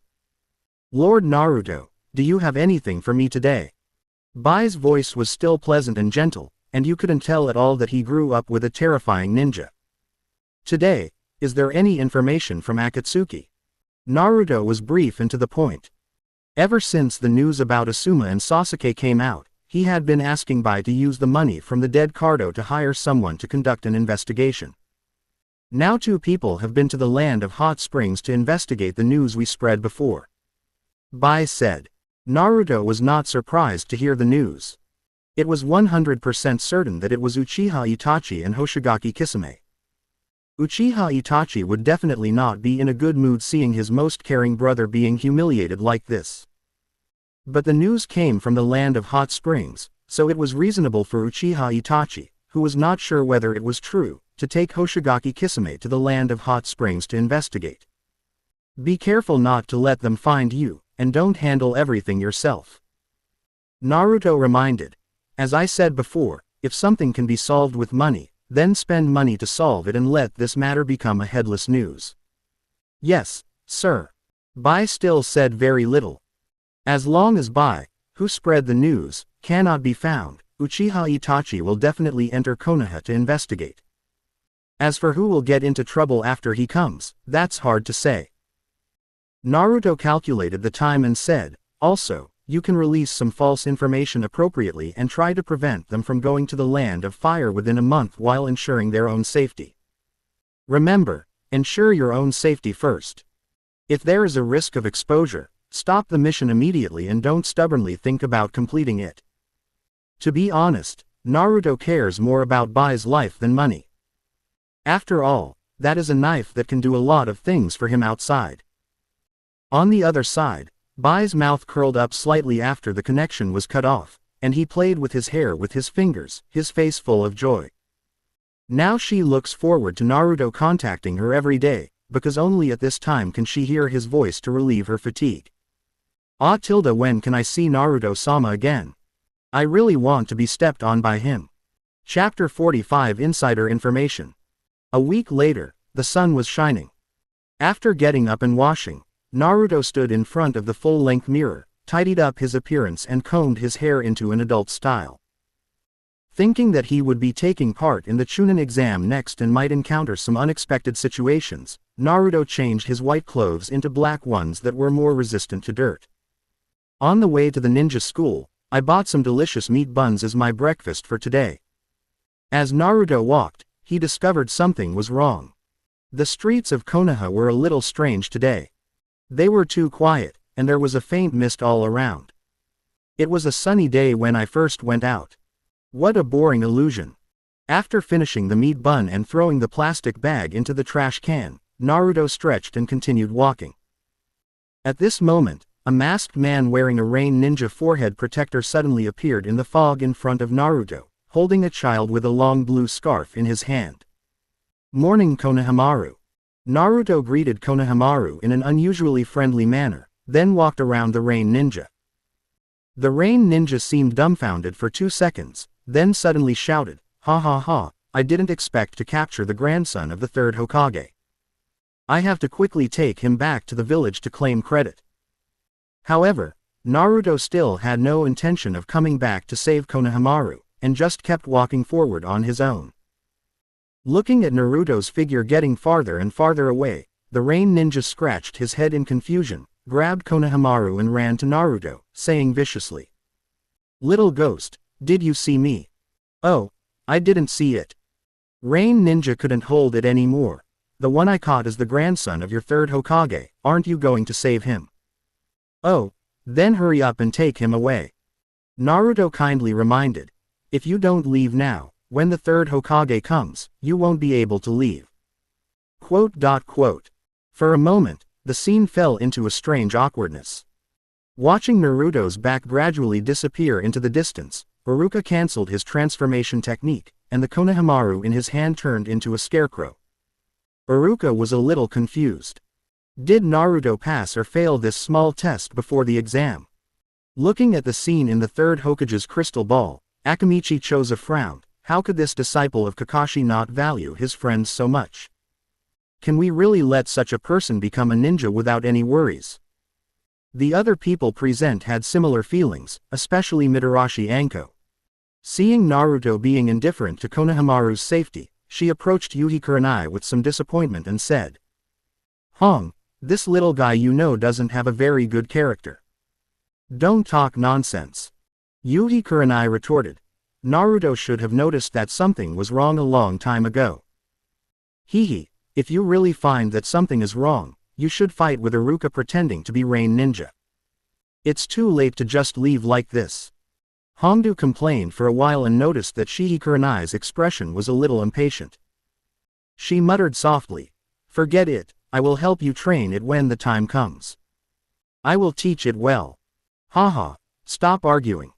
The Sandai smiled and took a puff of his cigarette. Anyway, since Naruto wasn't fooled this time, he passed. The third generation's guess was similar to that of Kurenai Yuhi. He also felt that with Naruto's strength, he might have discovered it a long time ago, and that's why he did this. After all, the example of Naruto desperately saving Konohamaru happened just a few days ago, and the third generation had no reason to doubt Naruto. But the third Hokage never thought of making any excuses for Naruto. If others want to misunderstand him, then let them misunderstand. The deeper the misunderstanding, the better. In the end, it will be up to him or Konohamaru to comfort Naruto. Kurenai Yuhi and the third Hokage guessed half right. Naruto did discover from the beginning that those were all fake, but he didn't think that going to save Konohamaru was real, even if it was just Konohamaru transformed from a scarecrow. A week ago, Naruto saved Konohamaru from the mouthy Kankuro with good intentions, and he thought that the third Hokage might show kindness to him, but what he got first was a lesson from the third Hokage. The next day, the Sandai came to him and gave him a bunch of moral lectures, such as being kind to others and being patient when the village doesn't give the order, etc., which really made Naruto sick. It's basically teaching Naruto how to be a turtle. It's bad enough that he is a cuckold himself, but he also tries to make others become cuckolds as well. He is really hopeless. Not long after Naruto walked away, the surroundings became bustling again. Many customers gathered in the shops in the streets and alleys. When passing by the Yamanaka family's flower shop, he saw a familiar figure. When the pretty blonde girl saw Naruto, the corners of her lips curled up slightly and she trotted over to Naruto. Naruto, long time no see. Well, long time no see. Naruto looked at Ino, who was wearing more open clothes, and asked, would you like to go to school together? Oh Tilda, how did you know I was going to school too? Ino's eyes were full of smiles. When she stroked her chin with her hand, her hair swayed slightly. She asked with a smile, have you been secretly following me? My hobbies are similar to Nohara Shinosuke's. You are not my type, but I pay attention to what you do.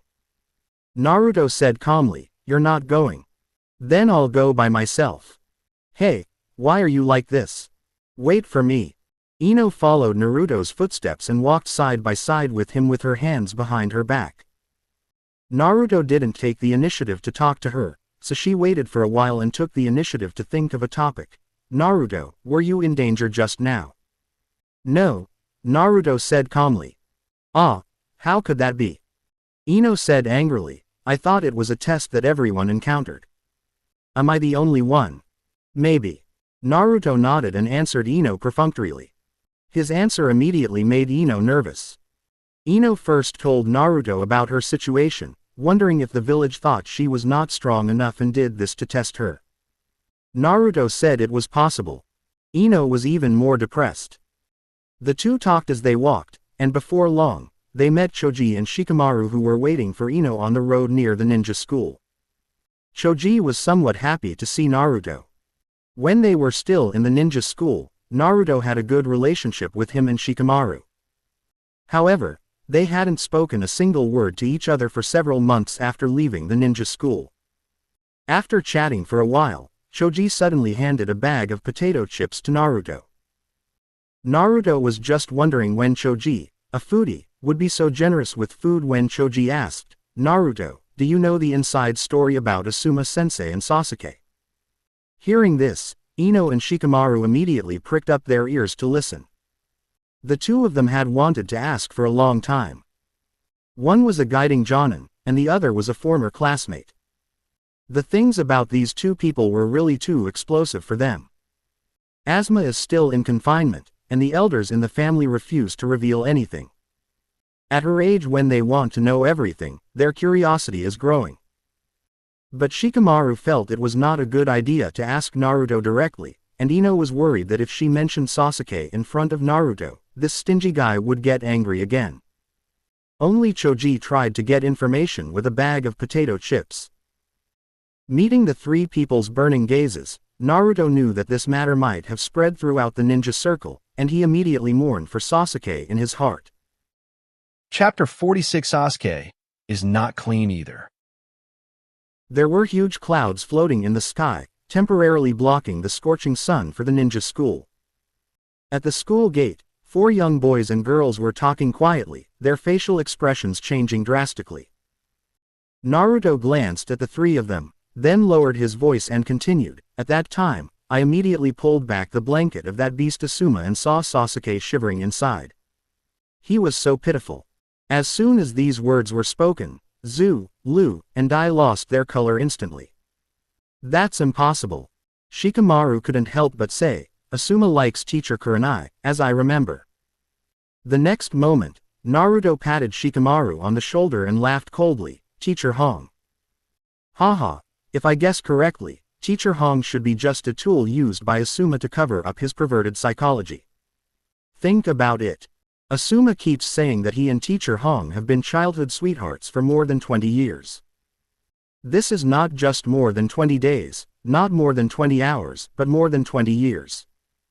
Shikamaru, do you think you will fail to catch a woman after chasing her for more than 20 years? Shikamaru thought about it. Although chasing a woman sounds troublesome, 20 years is indeed exaggerated. One has to be extremely stupid to not be able to chase her. So Shikamaru, who didn't know that dogs who lick others will have a bad end, shook his head. Then Naruto said, "So think about it again, if Asuma is not really pursuing Teacher Hong, wouldn't it be more reasonable?" Naruto's words seemed to carry a magic sound, making people want to believe it. The more Ino, Shika and Cho thought about it, the more frightened they became, especially Shikamaru and Choji. As boys, they swallowed and trembled in fear when they thought about how long they had been with Asuma. "Oh my god, I was led by this pervert for so long." Seeing that the three people were really doubting Asuma, Naruto felt inexplicably relieved. One last reminder for you.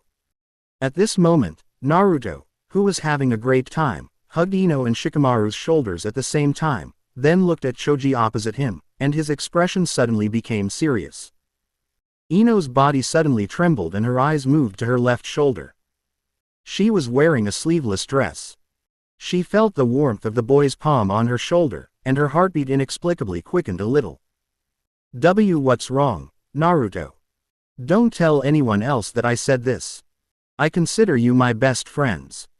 I told you this because I'm worried that you might get hurt by Asuma. If you spread rumors and hurt me, then we'll end our friendship. Naruto warned very seriously. Choji and Shikamaru looked at each other, both silently protecting their anus, and solemnly promised, "Well, we will definitely not say that you said it." "Okay, we've said everything that needs to be said. It's about time we go in," Naruto said contentedly. At this time, Ino grabbed Naruto's clothes and whispered, "Let Shikamaru and Choji go in first. I have something to tell you. You two have a good chat, bye." I have to say that Shikamaru really knows how to judge the situation. After hearing what Ino said, he directly dragged Choji away. Ino silently gave Shikamaru a thumbs up. Naruto then realized that he had hugged Ino without knowing when. He quickly dropped his hands from Ino's shoulders and said embarrassedly, "I'm sorry, Ino, I wasn't paying attention just now." Ino looked at Naruto, feeling a little disappointed, and said nonchalantly, "That's weird. I don't blame you. We are good friends." Naruto was relieved to hear that she didn't blame him. "Well, what did you want to tell me, Naruto?" Ino looked around and then lowered her voice and said, "You should not only be on guard against Asuma, but also stay away from Sasuke." In order to prevent Naruto from misunderstanding, Ino quickly added, "I am worried about you. After all, Sasuke is not clean either." Naruto saw Ino's overly serious expression and suddenly felt a little sorry for Sasuke. "I hope Sasuke won't commit suicide because of the villagers' misunderstanding. Amen." When Naruto and Ino arrived at the examination site, the area was already filled with ninjas from various ninja villages. Shikamaru and Choji were entangled by teammates of Big Horn Inuzuka Kiba. Looking at their expressions, Naruto could guess that it was probably Kiba who was asking them about Asuma. Shino was still a silent man. Hinata and Naruto looked at each other and lowered their heads shyly. Naruto noticed some changes in Hinata. She was not wearing a cotton jacket today, but a blue cheongsam. Although it was still very conservative, she didn't look so stupid anymore.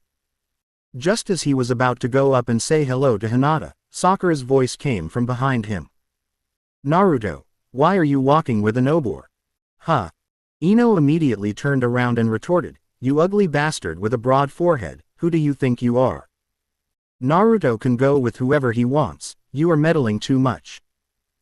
Sakura stood next to Naruto, pulled Naruto over forcefully, and then said to Ino, "Because you are a pig and Naruto is a human, how can a human walk with a pig? Broad forehead, are you looking for death?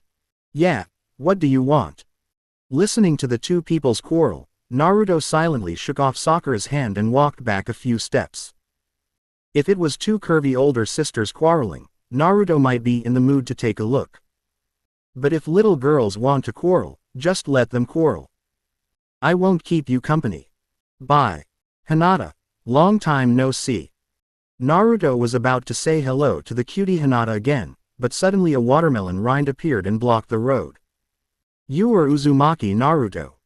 Xiao Li, who was wearing a green tights, had thick eyebrows, round eyes and a mushroom head, stretched out his hand to block Naruto's way. Naruto thought about it. He and Lee didn't seem to know each other now. "Excuse me, what can I do for you?" "Come with me to the open space downstairs to fight it out," Xiao Li said, but he seemed not to take Naruto seriously at all. He glanced at Sakura, who was still arguing with Ino behind Naruto. Naruto instantly understood why. Maybe Lee had just met Sakura and fell in love at first sight, so he came over to find trouble after his courtship failed. "I have to complain about why the kids here are so precocious and each of them has a heart for premature love. You're crazy." Naruto ignored Rock Lee. There was no point in fighting with someone who couldn't even refresh the options. Humph. Xiao Li took a fighting stance. "Uzumaki Naruto, if you are a man, then fight me for Miss Sakura." Huh. Naruto frowned. In the spacious classroom, other people also noticed this side because of Xiao Li's words, and many of them looked like they were waiting to see a good show. Lee's two teammates, Hyuga Neji and Tenten, looked over, and Tenten's eyes lit up the moment she saw Naruto. She had seen this young man before and thought she would never meet him again. "It's that disgusting guy with thick eyebrows again." Sakura was immediately annoyed when she saw this. This guy with thick eyebrows, whom she didn't know at all, came to her and confessed his love for no reason. Then she said the person she liked was called Uzumaki Naruto and quickly ran away. Unexpectedly, the man with thick eyebrows would go straight to Naruto. Sakura was ready to go up to Xiao Li to argue with him. However, at this moment, the door of the classroom was suddenly kicked open. Sasuke, whom I hadn't seen for a long time, walked into the classroom with his hands in his pockets and his head held high. "Hey, you thick-browed guy over there, you better get out of here now," Sasuke said in an arrogant tone. "Naruto's opponent is me." The sky cleared up, the rain stopped, and Urzuzi felt that he was fine again. Chapter 47 Naruto-kun can copy. "Who are you?" Looking at the boy who was kicking the door so arrogantly, Xiao Li was a little surprised at the aura he exuded. He clenched his fists and was ready for battle, but the other party didn't seem to take him seriously and looked straight at Uzumaki Naruto, the person he was going to challenge. Upon hearing this, the corner of Nizuzi's mouth tilted slightly to the left. Today is the first step to revive the reputation of the Uchiha clan. He pointed his thumb upside down at his eyes and said, "My name is Uchiha Sasuke." The huge classroom suddenly fell silent. Just now there were countless voices, but now one could almost hear the sound of the breeze caressing the willows. Sasuke put his hands back into his trouser pockets with disdain, and the pride in his heart reached its peak.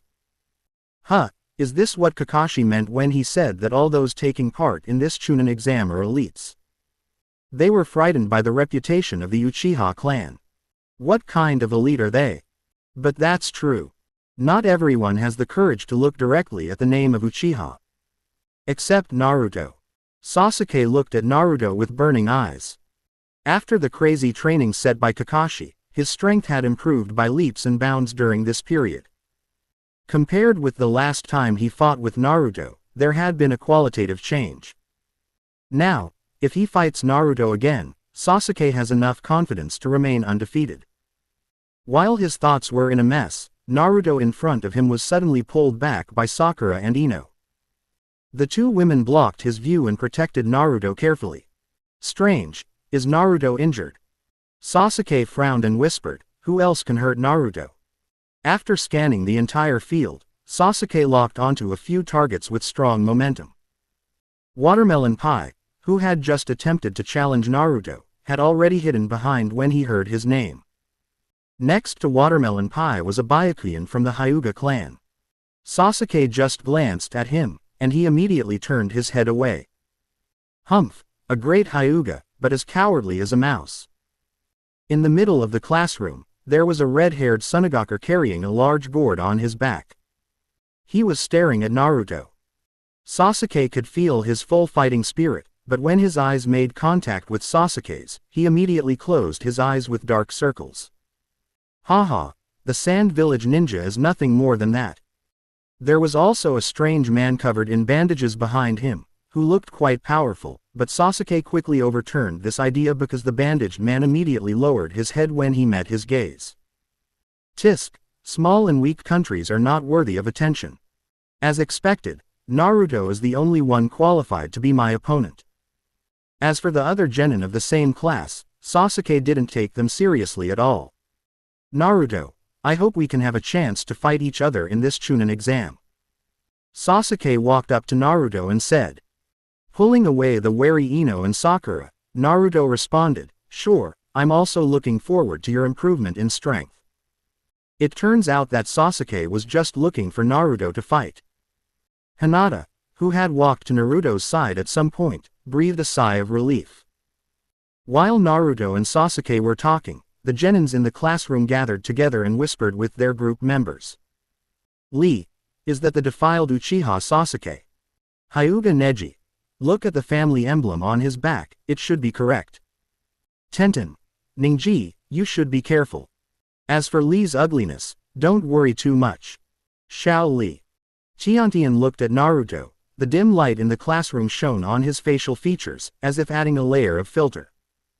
Tiantian felt that if he had the chance to speak, he should remind the blonde boy. In the crowd, the inconspicuous Kabuto Yakushi pushed up his glasses and said, is that the eye that Lord Orochimaru wants? At the same time, Kakashi, who had just brought Sasuke back to the village, was strolling on the street when he heard foreign ninjas discussing some inexplicable remarks. Hey, have you heard that something like that happened to the orphan of the Uchiha clan? Well, I saw the news on the way here. It was said that the third Hokage's son forced him. The Uchiha clan is so pitiful. They were all exterminated, and even the last orphan didn't have a good ending. Kakashi was so confused when he heard this. Isn't the son of the third Hokage Asuma? When did Asuma and Sasuke have any encounter? How come he, the guiding Jonin, didn't know about it? Did it happen before they graduated from the ninja academy? That's not right. If something really happened, as an elite Jonin in the village, there is no reason for me to not know the news. After thinking for a while, Kakashi decided to ask someone, everyone, what are you talking about? Can you tell me too? But the other party just glanced at him and refused. It was expected. After all, the other party might think he was angry when discussing Konoha's private affairs in front of Konoha ninjas. Alas, it seems that I can only go to Asuma in person to ask about the situation. The first round of the Chunin exam officially began when Kakashi went to find Asuma. The first one is a written test, which tests the ability of intelligence gathering. Several people who are good at solving problems are arranged in advance to sneak into the examination room to take the exam, while the rest of the people have to show off their skills and use their cheating abilities without being discovered by the examiners. Of course, except for Sakura, who has strong theoretical knowledge and doesn't need to cheat. Naruto's seat was next to Hinata. Knowing how the story was going to develop, Naruto had no intention of starting writing and just continued to follow the plot line. But he knows things that others don't know.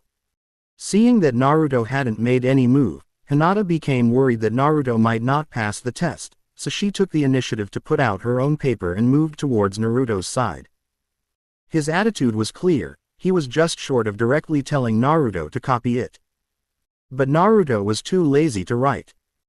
Hinata was so anxious that she wanted to just pull Naruto's paper over and help him write it, but she was afraid of being discovered and expelled, so she didn't dare to make any drastic movements and could only remind him as quietly as possible.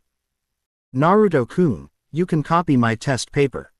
Naruto sat there bored and yawned. Not only Hinata but also Ino was worried about Naruto. Some time after the exam started, Ino used her mind to turn around and possess Sakura, then copied down Sakura's answers. She then helped her teammates Shikamaru and Choji finish the exam. When she thought everything was fine, Ino suddenly found that Naruto was still in a daze, just like when he started the exam. That idiot, didn't he realize the purpose of this exam? Out of concern, Ino formed the heart-turning technique seal towards Naruto for the second time. The moment it started, Ino's body fell asleep on the desk, and her spirit entered Naruto's body. However, What Ino never expected was that she did not take over Naruto's body, but instead saw an extremely horrifying scene. In the spiritual space, a huge red beast as big as a mountain released a murderous aura that soared into the sky, and its scarlet eyes stared at her. Bugs. Nine-tailed fox growled, causing huge waves. Chapter 48. Come on together. Kuroma, stop.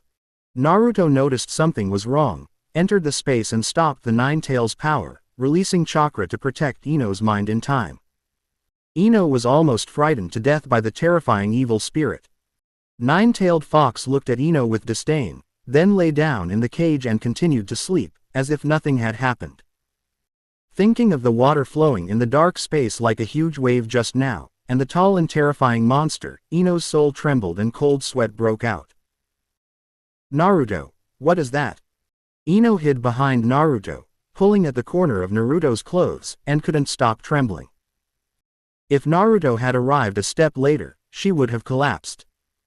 Naruto looked calm and asked, "Why did you use heart turn on me?" "I want to help you with the test paper." Ino glanced at him, her eyes misty and her nose twitching. She was indeed very scared. Naruto felt helpless, and flicked her head in anger and amusement. "Don't use the heart-turning technique recklessly, or you might hurt yourself, go back." Her question hadn't been answered yet, and Ino wanted to ask more, but the next second she was back in her body. Looking up at Naruto's back, she remembered the rumors about Naruto she had heard since she was a child. Many people privately discussed that Naruto was a fox demon who was a scourge to the village. The first exam was over, and the examiner of the second exam, Azuki Mitarashi, broke the glass and rushed into the classroom, attracting everyone's attention. At this time, Naruto turned his head to look at Ino. Their eyes met and Ino felt something strange in her heart. How is this possible? I don't believe Naruto is a monster that harms people. There must be some hidden story. Pursing her lips, Ino decided to go back home and ask her father about the situation. After all, her father was the patriarch of the Yamanaka clan and the previous generation of Ino Shikacho, so he must know something. Mitarashi Anko informed that the second exam would be held tomorrow, and the remaining candidates left one by one. Ino ran the fastest and was the first to rush out of the classroom after the exam. Hinata then also planned to leave, and she mustered up the courage to wave to Naruto. "Naruto-kun, see you tomorrow." "Bye Hinata." Naruto smiled at Hinata, "Your outfit today is pretty nice." Hinata's bright white eyes were tinged with shyness. She really couldn't stand Naruto's praise and turned her head away with a blushing face. "As long as Naruto-kun likes it. The clothes I wore today were changed because of Naruto-kun. Last time, Naruto-kun said that he hoped I could wear something cooler, so I changed into a short-sleeved cheongsam and thin pants." "Hey, Naruto, why are you bullying Hinata?" Inuzuka Kiba, who always has a bit of a mental disorder, popped up. "Are you blind and saw me bullying Hinata?" Naruto said, "If you don't need your eyes, you can donate them to others." Hinata also shook her head and said, "Naruto-kun didn't bully me." Kiba seemed to not understand what he was saying, and continued, "Naruto, fight with me. During this period of time, I have specially prepared the family's super powerful secret techniques for you and Uchiha Sasuke. This time, I will definitely not lose again." Naruto finally figured out that this guy was not standing up for Hinata at all, he was just looking for trouble. What a pity, it is still a piece of junk that doesn't even trigger a choice. Before Naruto could respond to Kiba, a man stood between the two of them. "I was the one who challenged Uzumaki Naruto first, he should have fought me first," said Xiao Li. Tenten and Ningji, who were not far away, had a headache. Tenten urged, "Xiao Li, we should go. You guys go first, I can handle it by myself." Xiao Li looked at Naruto and said, "For Miss Sakura, fight with me, Uzumaki Naruto. You watermelon rind over there, don't you understand what I'm saying?" Sasuke stood up and said, "Naruto has to be defeated by me." Xiao Li's expression paused slightly, but when he remembered that Tiantian had just said that he was ugly and not dangerous, he suddenly became tough again. "Humph, Not only Uzumaki Naruto, I will challenge you too. I also want to see how strong the tainted Uchiha talent is. Quote question mark question mark question mark quote. Sasuke frowned, wondering what a ridiculous nickname this tainted Uchiha genius was. Is this watermelon rind insulting the name of Uchiha? Sasuke looked unhappy for a moment. Are you seeking death on purpose? Then it depends on your strength. Xiao Li looked at him. Seeing that they completely ignored him, Inuzuka Kiba clenched his fists and glared at them. Hey, you guys, are you looking down on me? Clearly, he was right. Really no one looked up to him. At this moment, a strong murderous intent approached them, which was terrifying. Uzumaki Naruto, come and fight. Gaara stood behind Naruto with a grin on his face and a terrifying expression. Feeling this momentum, the candidates who remained in the classroom couldn't help but tremble. Sakura was stunned and recognized that Gaara was the Sand Village genin who had fought with Naruto a few days ago. She decisively put her hand into the ninja tool bag, ready to fight at any time.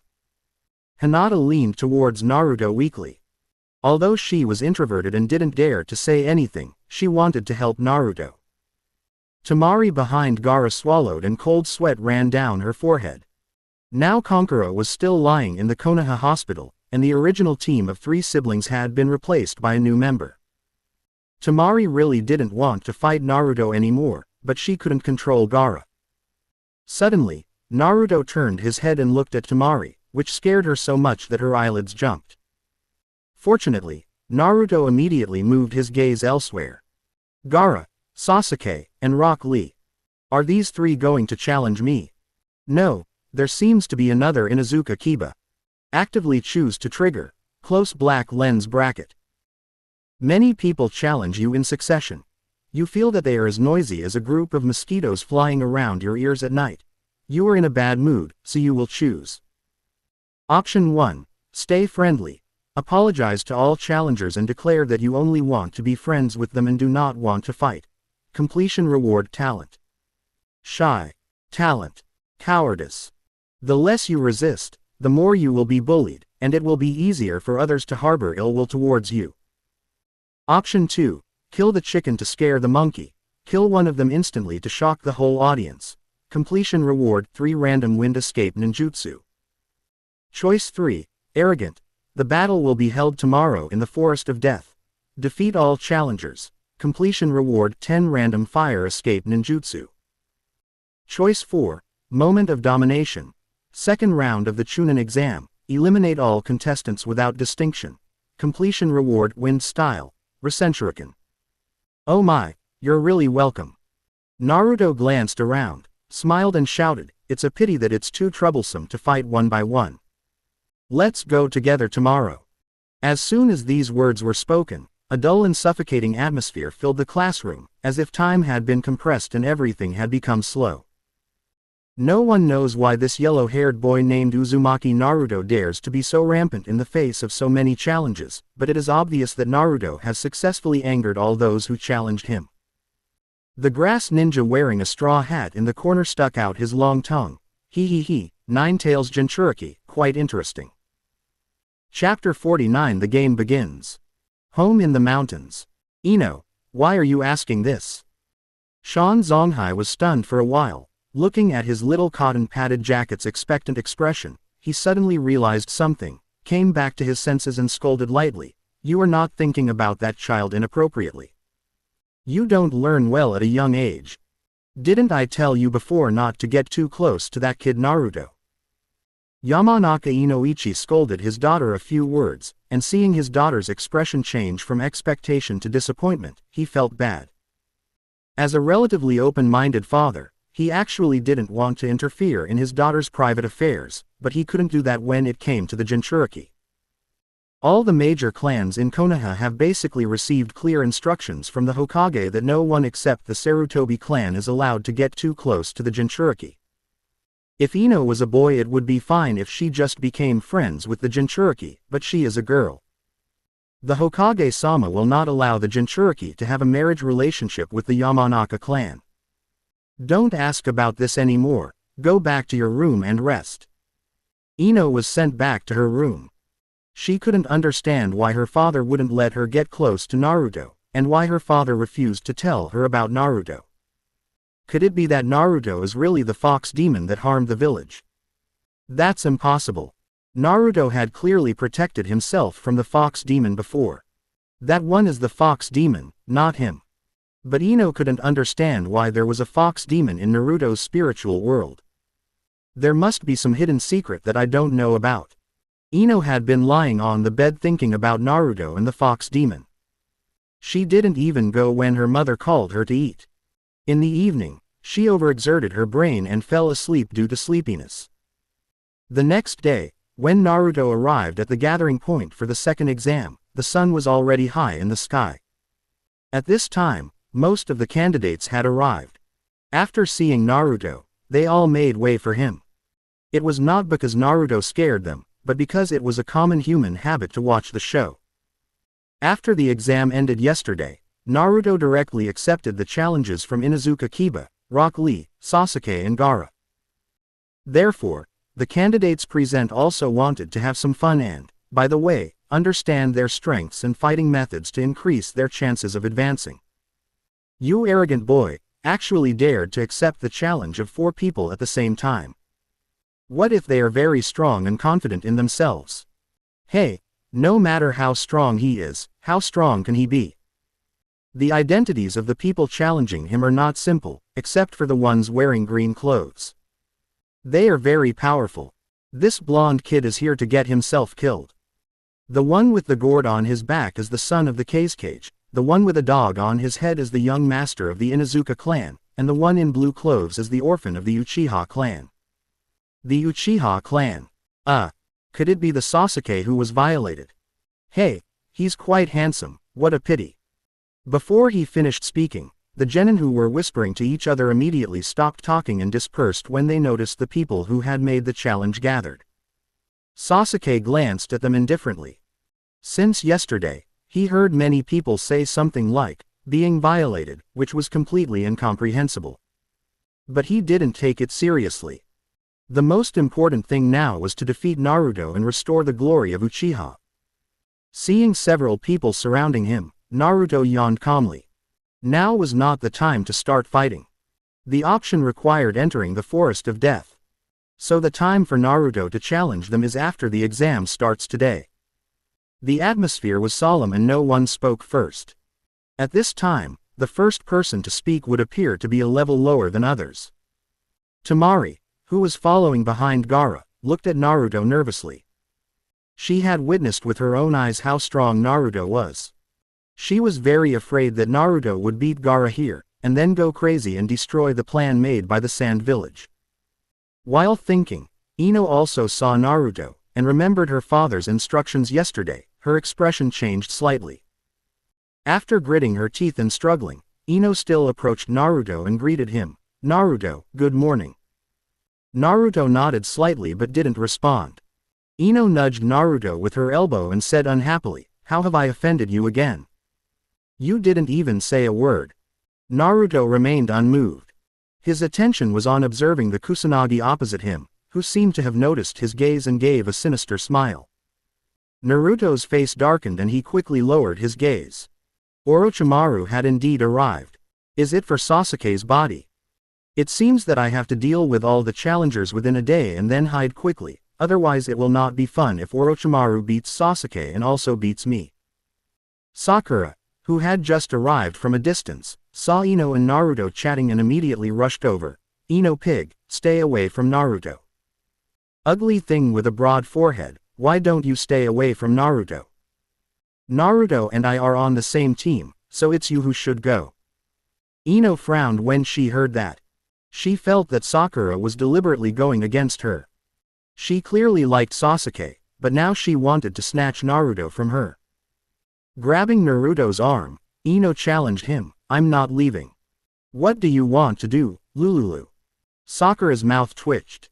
Not willing to be outdone, she hugged Naruto's other arm and pulled him towards her. Naruto, come here, ignore her. Seeing this scene, Xiao Li, who fell in love with Sakura at first sight, was heartbroken. He trembled and shouted loudly, Miss Sakura, please take a look at me. I am definitely better than Uzumaki Naruto. Suddenly, Sakura felt that Naruto seemed to have become more handsome, with fair skin and clear eyes, and his whole body seemed to be covered with a layer of golden light. Then Sakura glared at Xiao Li decisively and scolded him, "Get lost. Where do you get the confidence to compare with Naruto?" Ah. Naruto sighed softly and couldn't help but said, "Sakura, your words are a bit too hurtful." "I'm just telling the truth," Sakura said. Hearing this, Xiao Li was defeated. He felt like he was shot in the knee and knelt on the ground crying. Suddenly, a figure flew by, and the back of Mitarashi Anko fell from the sky. She once again entered the venue in an extremely pretentious manner, causing a commotion. "Those little brats over there, stop making noise. If you want to make noise, wait until we get into the examination room and make enough noise." Hongdu turned to look at everyone, and Big D shook slightly. "Everyone, listen to me and listen to the rules. Each group of you will get half of the Heaven Scroll and the other half will get the Earth Scroll. If you want to win, you must use the Heaven and Earth Scrolls. You can use any method, even killing people. Now, let the fight begin." At the same time, in a training ground in Konoha, Kakashi and another Jonin had just finished a sparring match and were now sitting on the grass to rest. "Kakashi, your disciple and my disciple have made an appointment for a battle, have you heard about it?" The senior ninja who spoke was surprisingly similar to Rock Lee, both wearing green tights and mushroom hair. He is Konoha's taijutsu master, Might Guy, nicknamed the Blue Beast. "There's nothing to worry about," Kakashi said calmly. "I don't think Naruto will lose. He's very strong." Might Guy laughed. "Let's wait and see, Xiao Li will definitely be stronger." Since everyone thinks that their disciples will win, there is nothing more to talk about this topic. Might Guy changed the subject and asked about Sasuke. "How's the matter regarding the Uchiha boy going?" "It's pure rumor. Sasuke has been trained by me all this time. How could he have anything to do with Asuma? So what is the effect of the practice?" "Well, how should I put it, he's improving very fast." Kakashi narrowed his eyes and said confidently, "I think he's stronger than Naruto now." Hearing this, Might Guy was stunned for a moment, and said in surprise, "The last time we met, didn't you say that Naruto's strength was much higher than Sasuke's?" "Because I taught Sasuke Chidori. Also, his Sharingan is now 3 Magatama. The 3 Magatama Sharingan is basically the strongest form for most of the Uchiha clan, and its impact on strength can be said to be leapfrog." Sasuke's progress was so fast that even the genius Kakashi was shocked. He thought that Naruto had been wandering around the village all this time and would not have made much progress. The Rasengan plus a little bit of Nine Tails chakra was not enough. Kakashi hadn't realized yet that Naruto's progress had nothing to do with him as his guiding Jonin. He overlooked the fact that Naruto was already the strongest among the genin without any help from anyone. In the Forest of Death, Naruto tied the forehead protector on his arm and whispered softly, "Now, the game begins." Chapter 58 Suzy's Heart Collapse. The atmosphere in the Death Forest is very strange. Looking around, there are snakes, insects, rats and ants everywhere, and the sun above doesn't seem that bright. Flocks of crows were calling in the big trees, which was full of weirdness and ominousness. Sasuke's arrogant voice rang in his ears. "Naruto, you who are living happily in the village may not realize how much I have suffered in order to defeat you. I train like crazy day and night just to improve my speed and strength. Carrying a huge rock and walking, being electrified by Kakashi, and practicing under a stream of water. After going through so much torture, I finally mastered the ninjutsu I prepared for you before the Chunin exam. I am very strong now." Sasuke raised his hand, his once fair skin now covered in scars, all signs of training. It was his badge of honor. And Naruto spends every day in the village eating and sleeping. He doesn't do any missions and just complains about being tired. Faced with such a degenerate Naruto who did not seek to improve, Sasuke believed that he could win. Definitely. Naruto. Sasuke clenched his fist, pointed his thumb at his Scarlet 3 Magatama Sharingan, and said proudly, This time, you'd better use your full strength from the beginning, otherwise, I'm afraid you will lose miserably. After listening to Sasuke's words, Sakura looked at Naruto with worry. She wanted to persuade the two to stop fighting, but it was obvious that neither of them would listen to her. Sakura could only stand and watch from a distance, patiently waiting for the battle to end, and then use the medical ninjutsu she had recently learned to heal the two. Naruto, please don't get hurt too badly. Let's do it, Naruto. Sasuke put his hands together and was ready to form hand seals at any time. He was going to use his ultimate move at the beginning to catch Naruto by surprise. Naruto pondered for a moment and stretched his muscles a little. Naruto was a little surprised to see Sasuke's confident look. He had always crushed him before, but now Sasuke was still confident that he could beat him, which probably meant he had made great progress.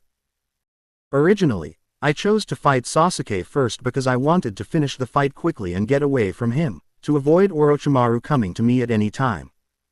But now it seems that may be a bit tricky. In that case, let's go all out. With a long breath, Naruto covered his whole body with Nine Tails chakra without hesitation. He used the demon fox coat for the first time and ran towards Sasuke at full speed. With the nine-tailed chakra, the teleportation technique, and the physical enhancement he received last time, Naruto was much faster than when he was in the Land of Waves. After all, he is facing one of the two most powerful ninjas in the ninja world.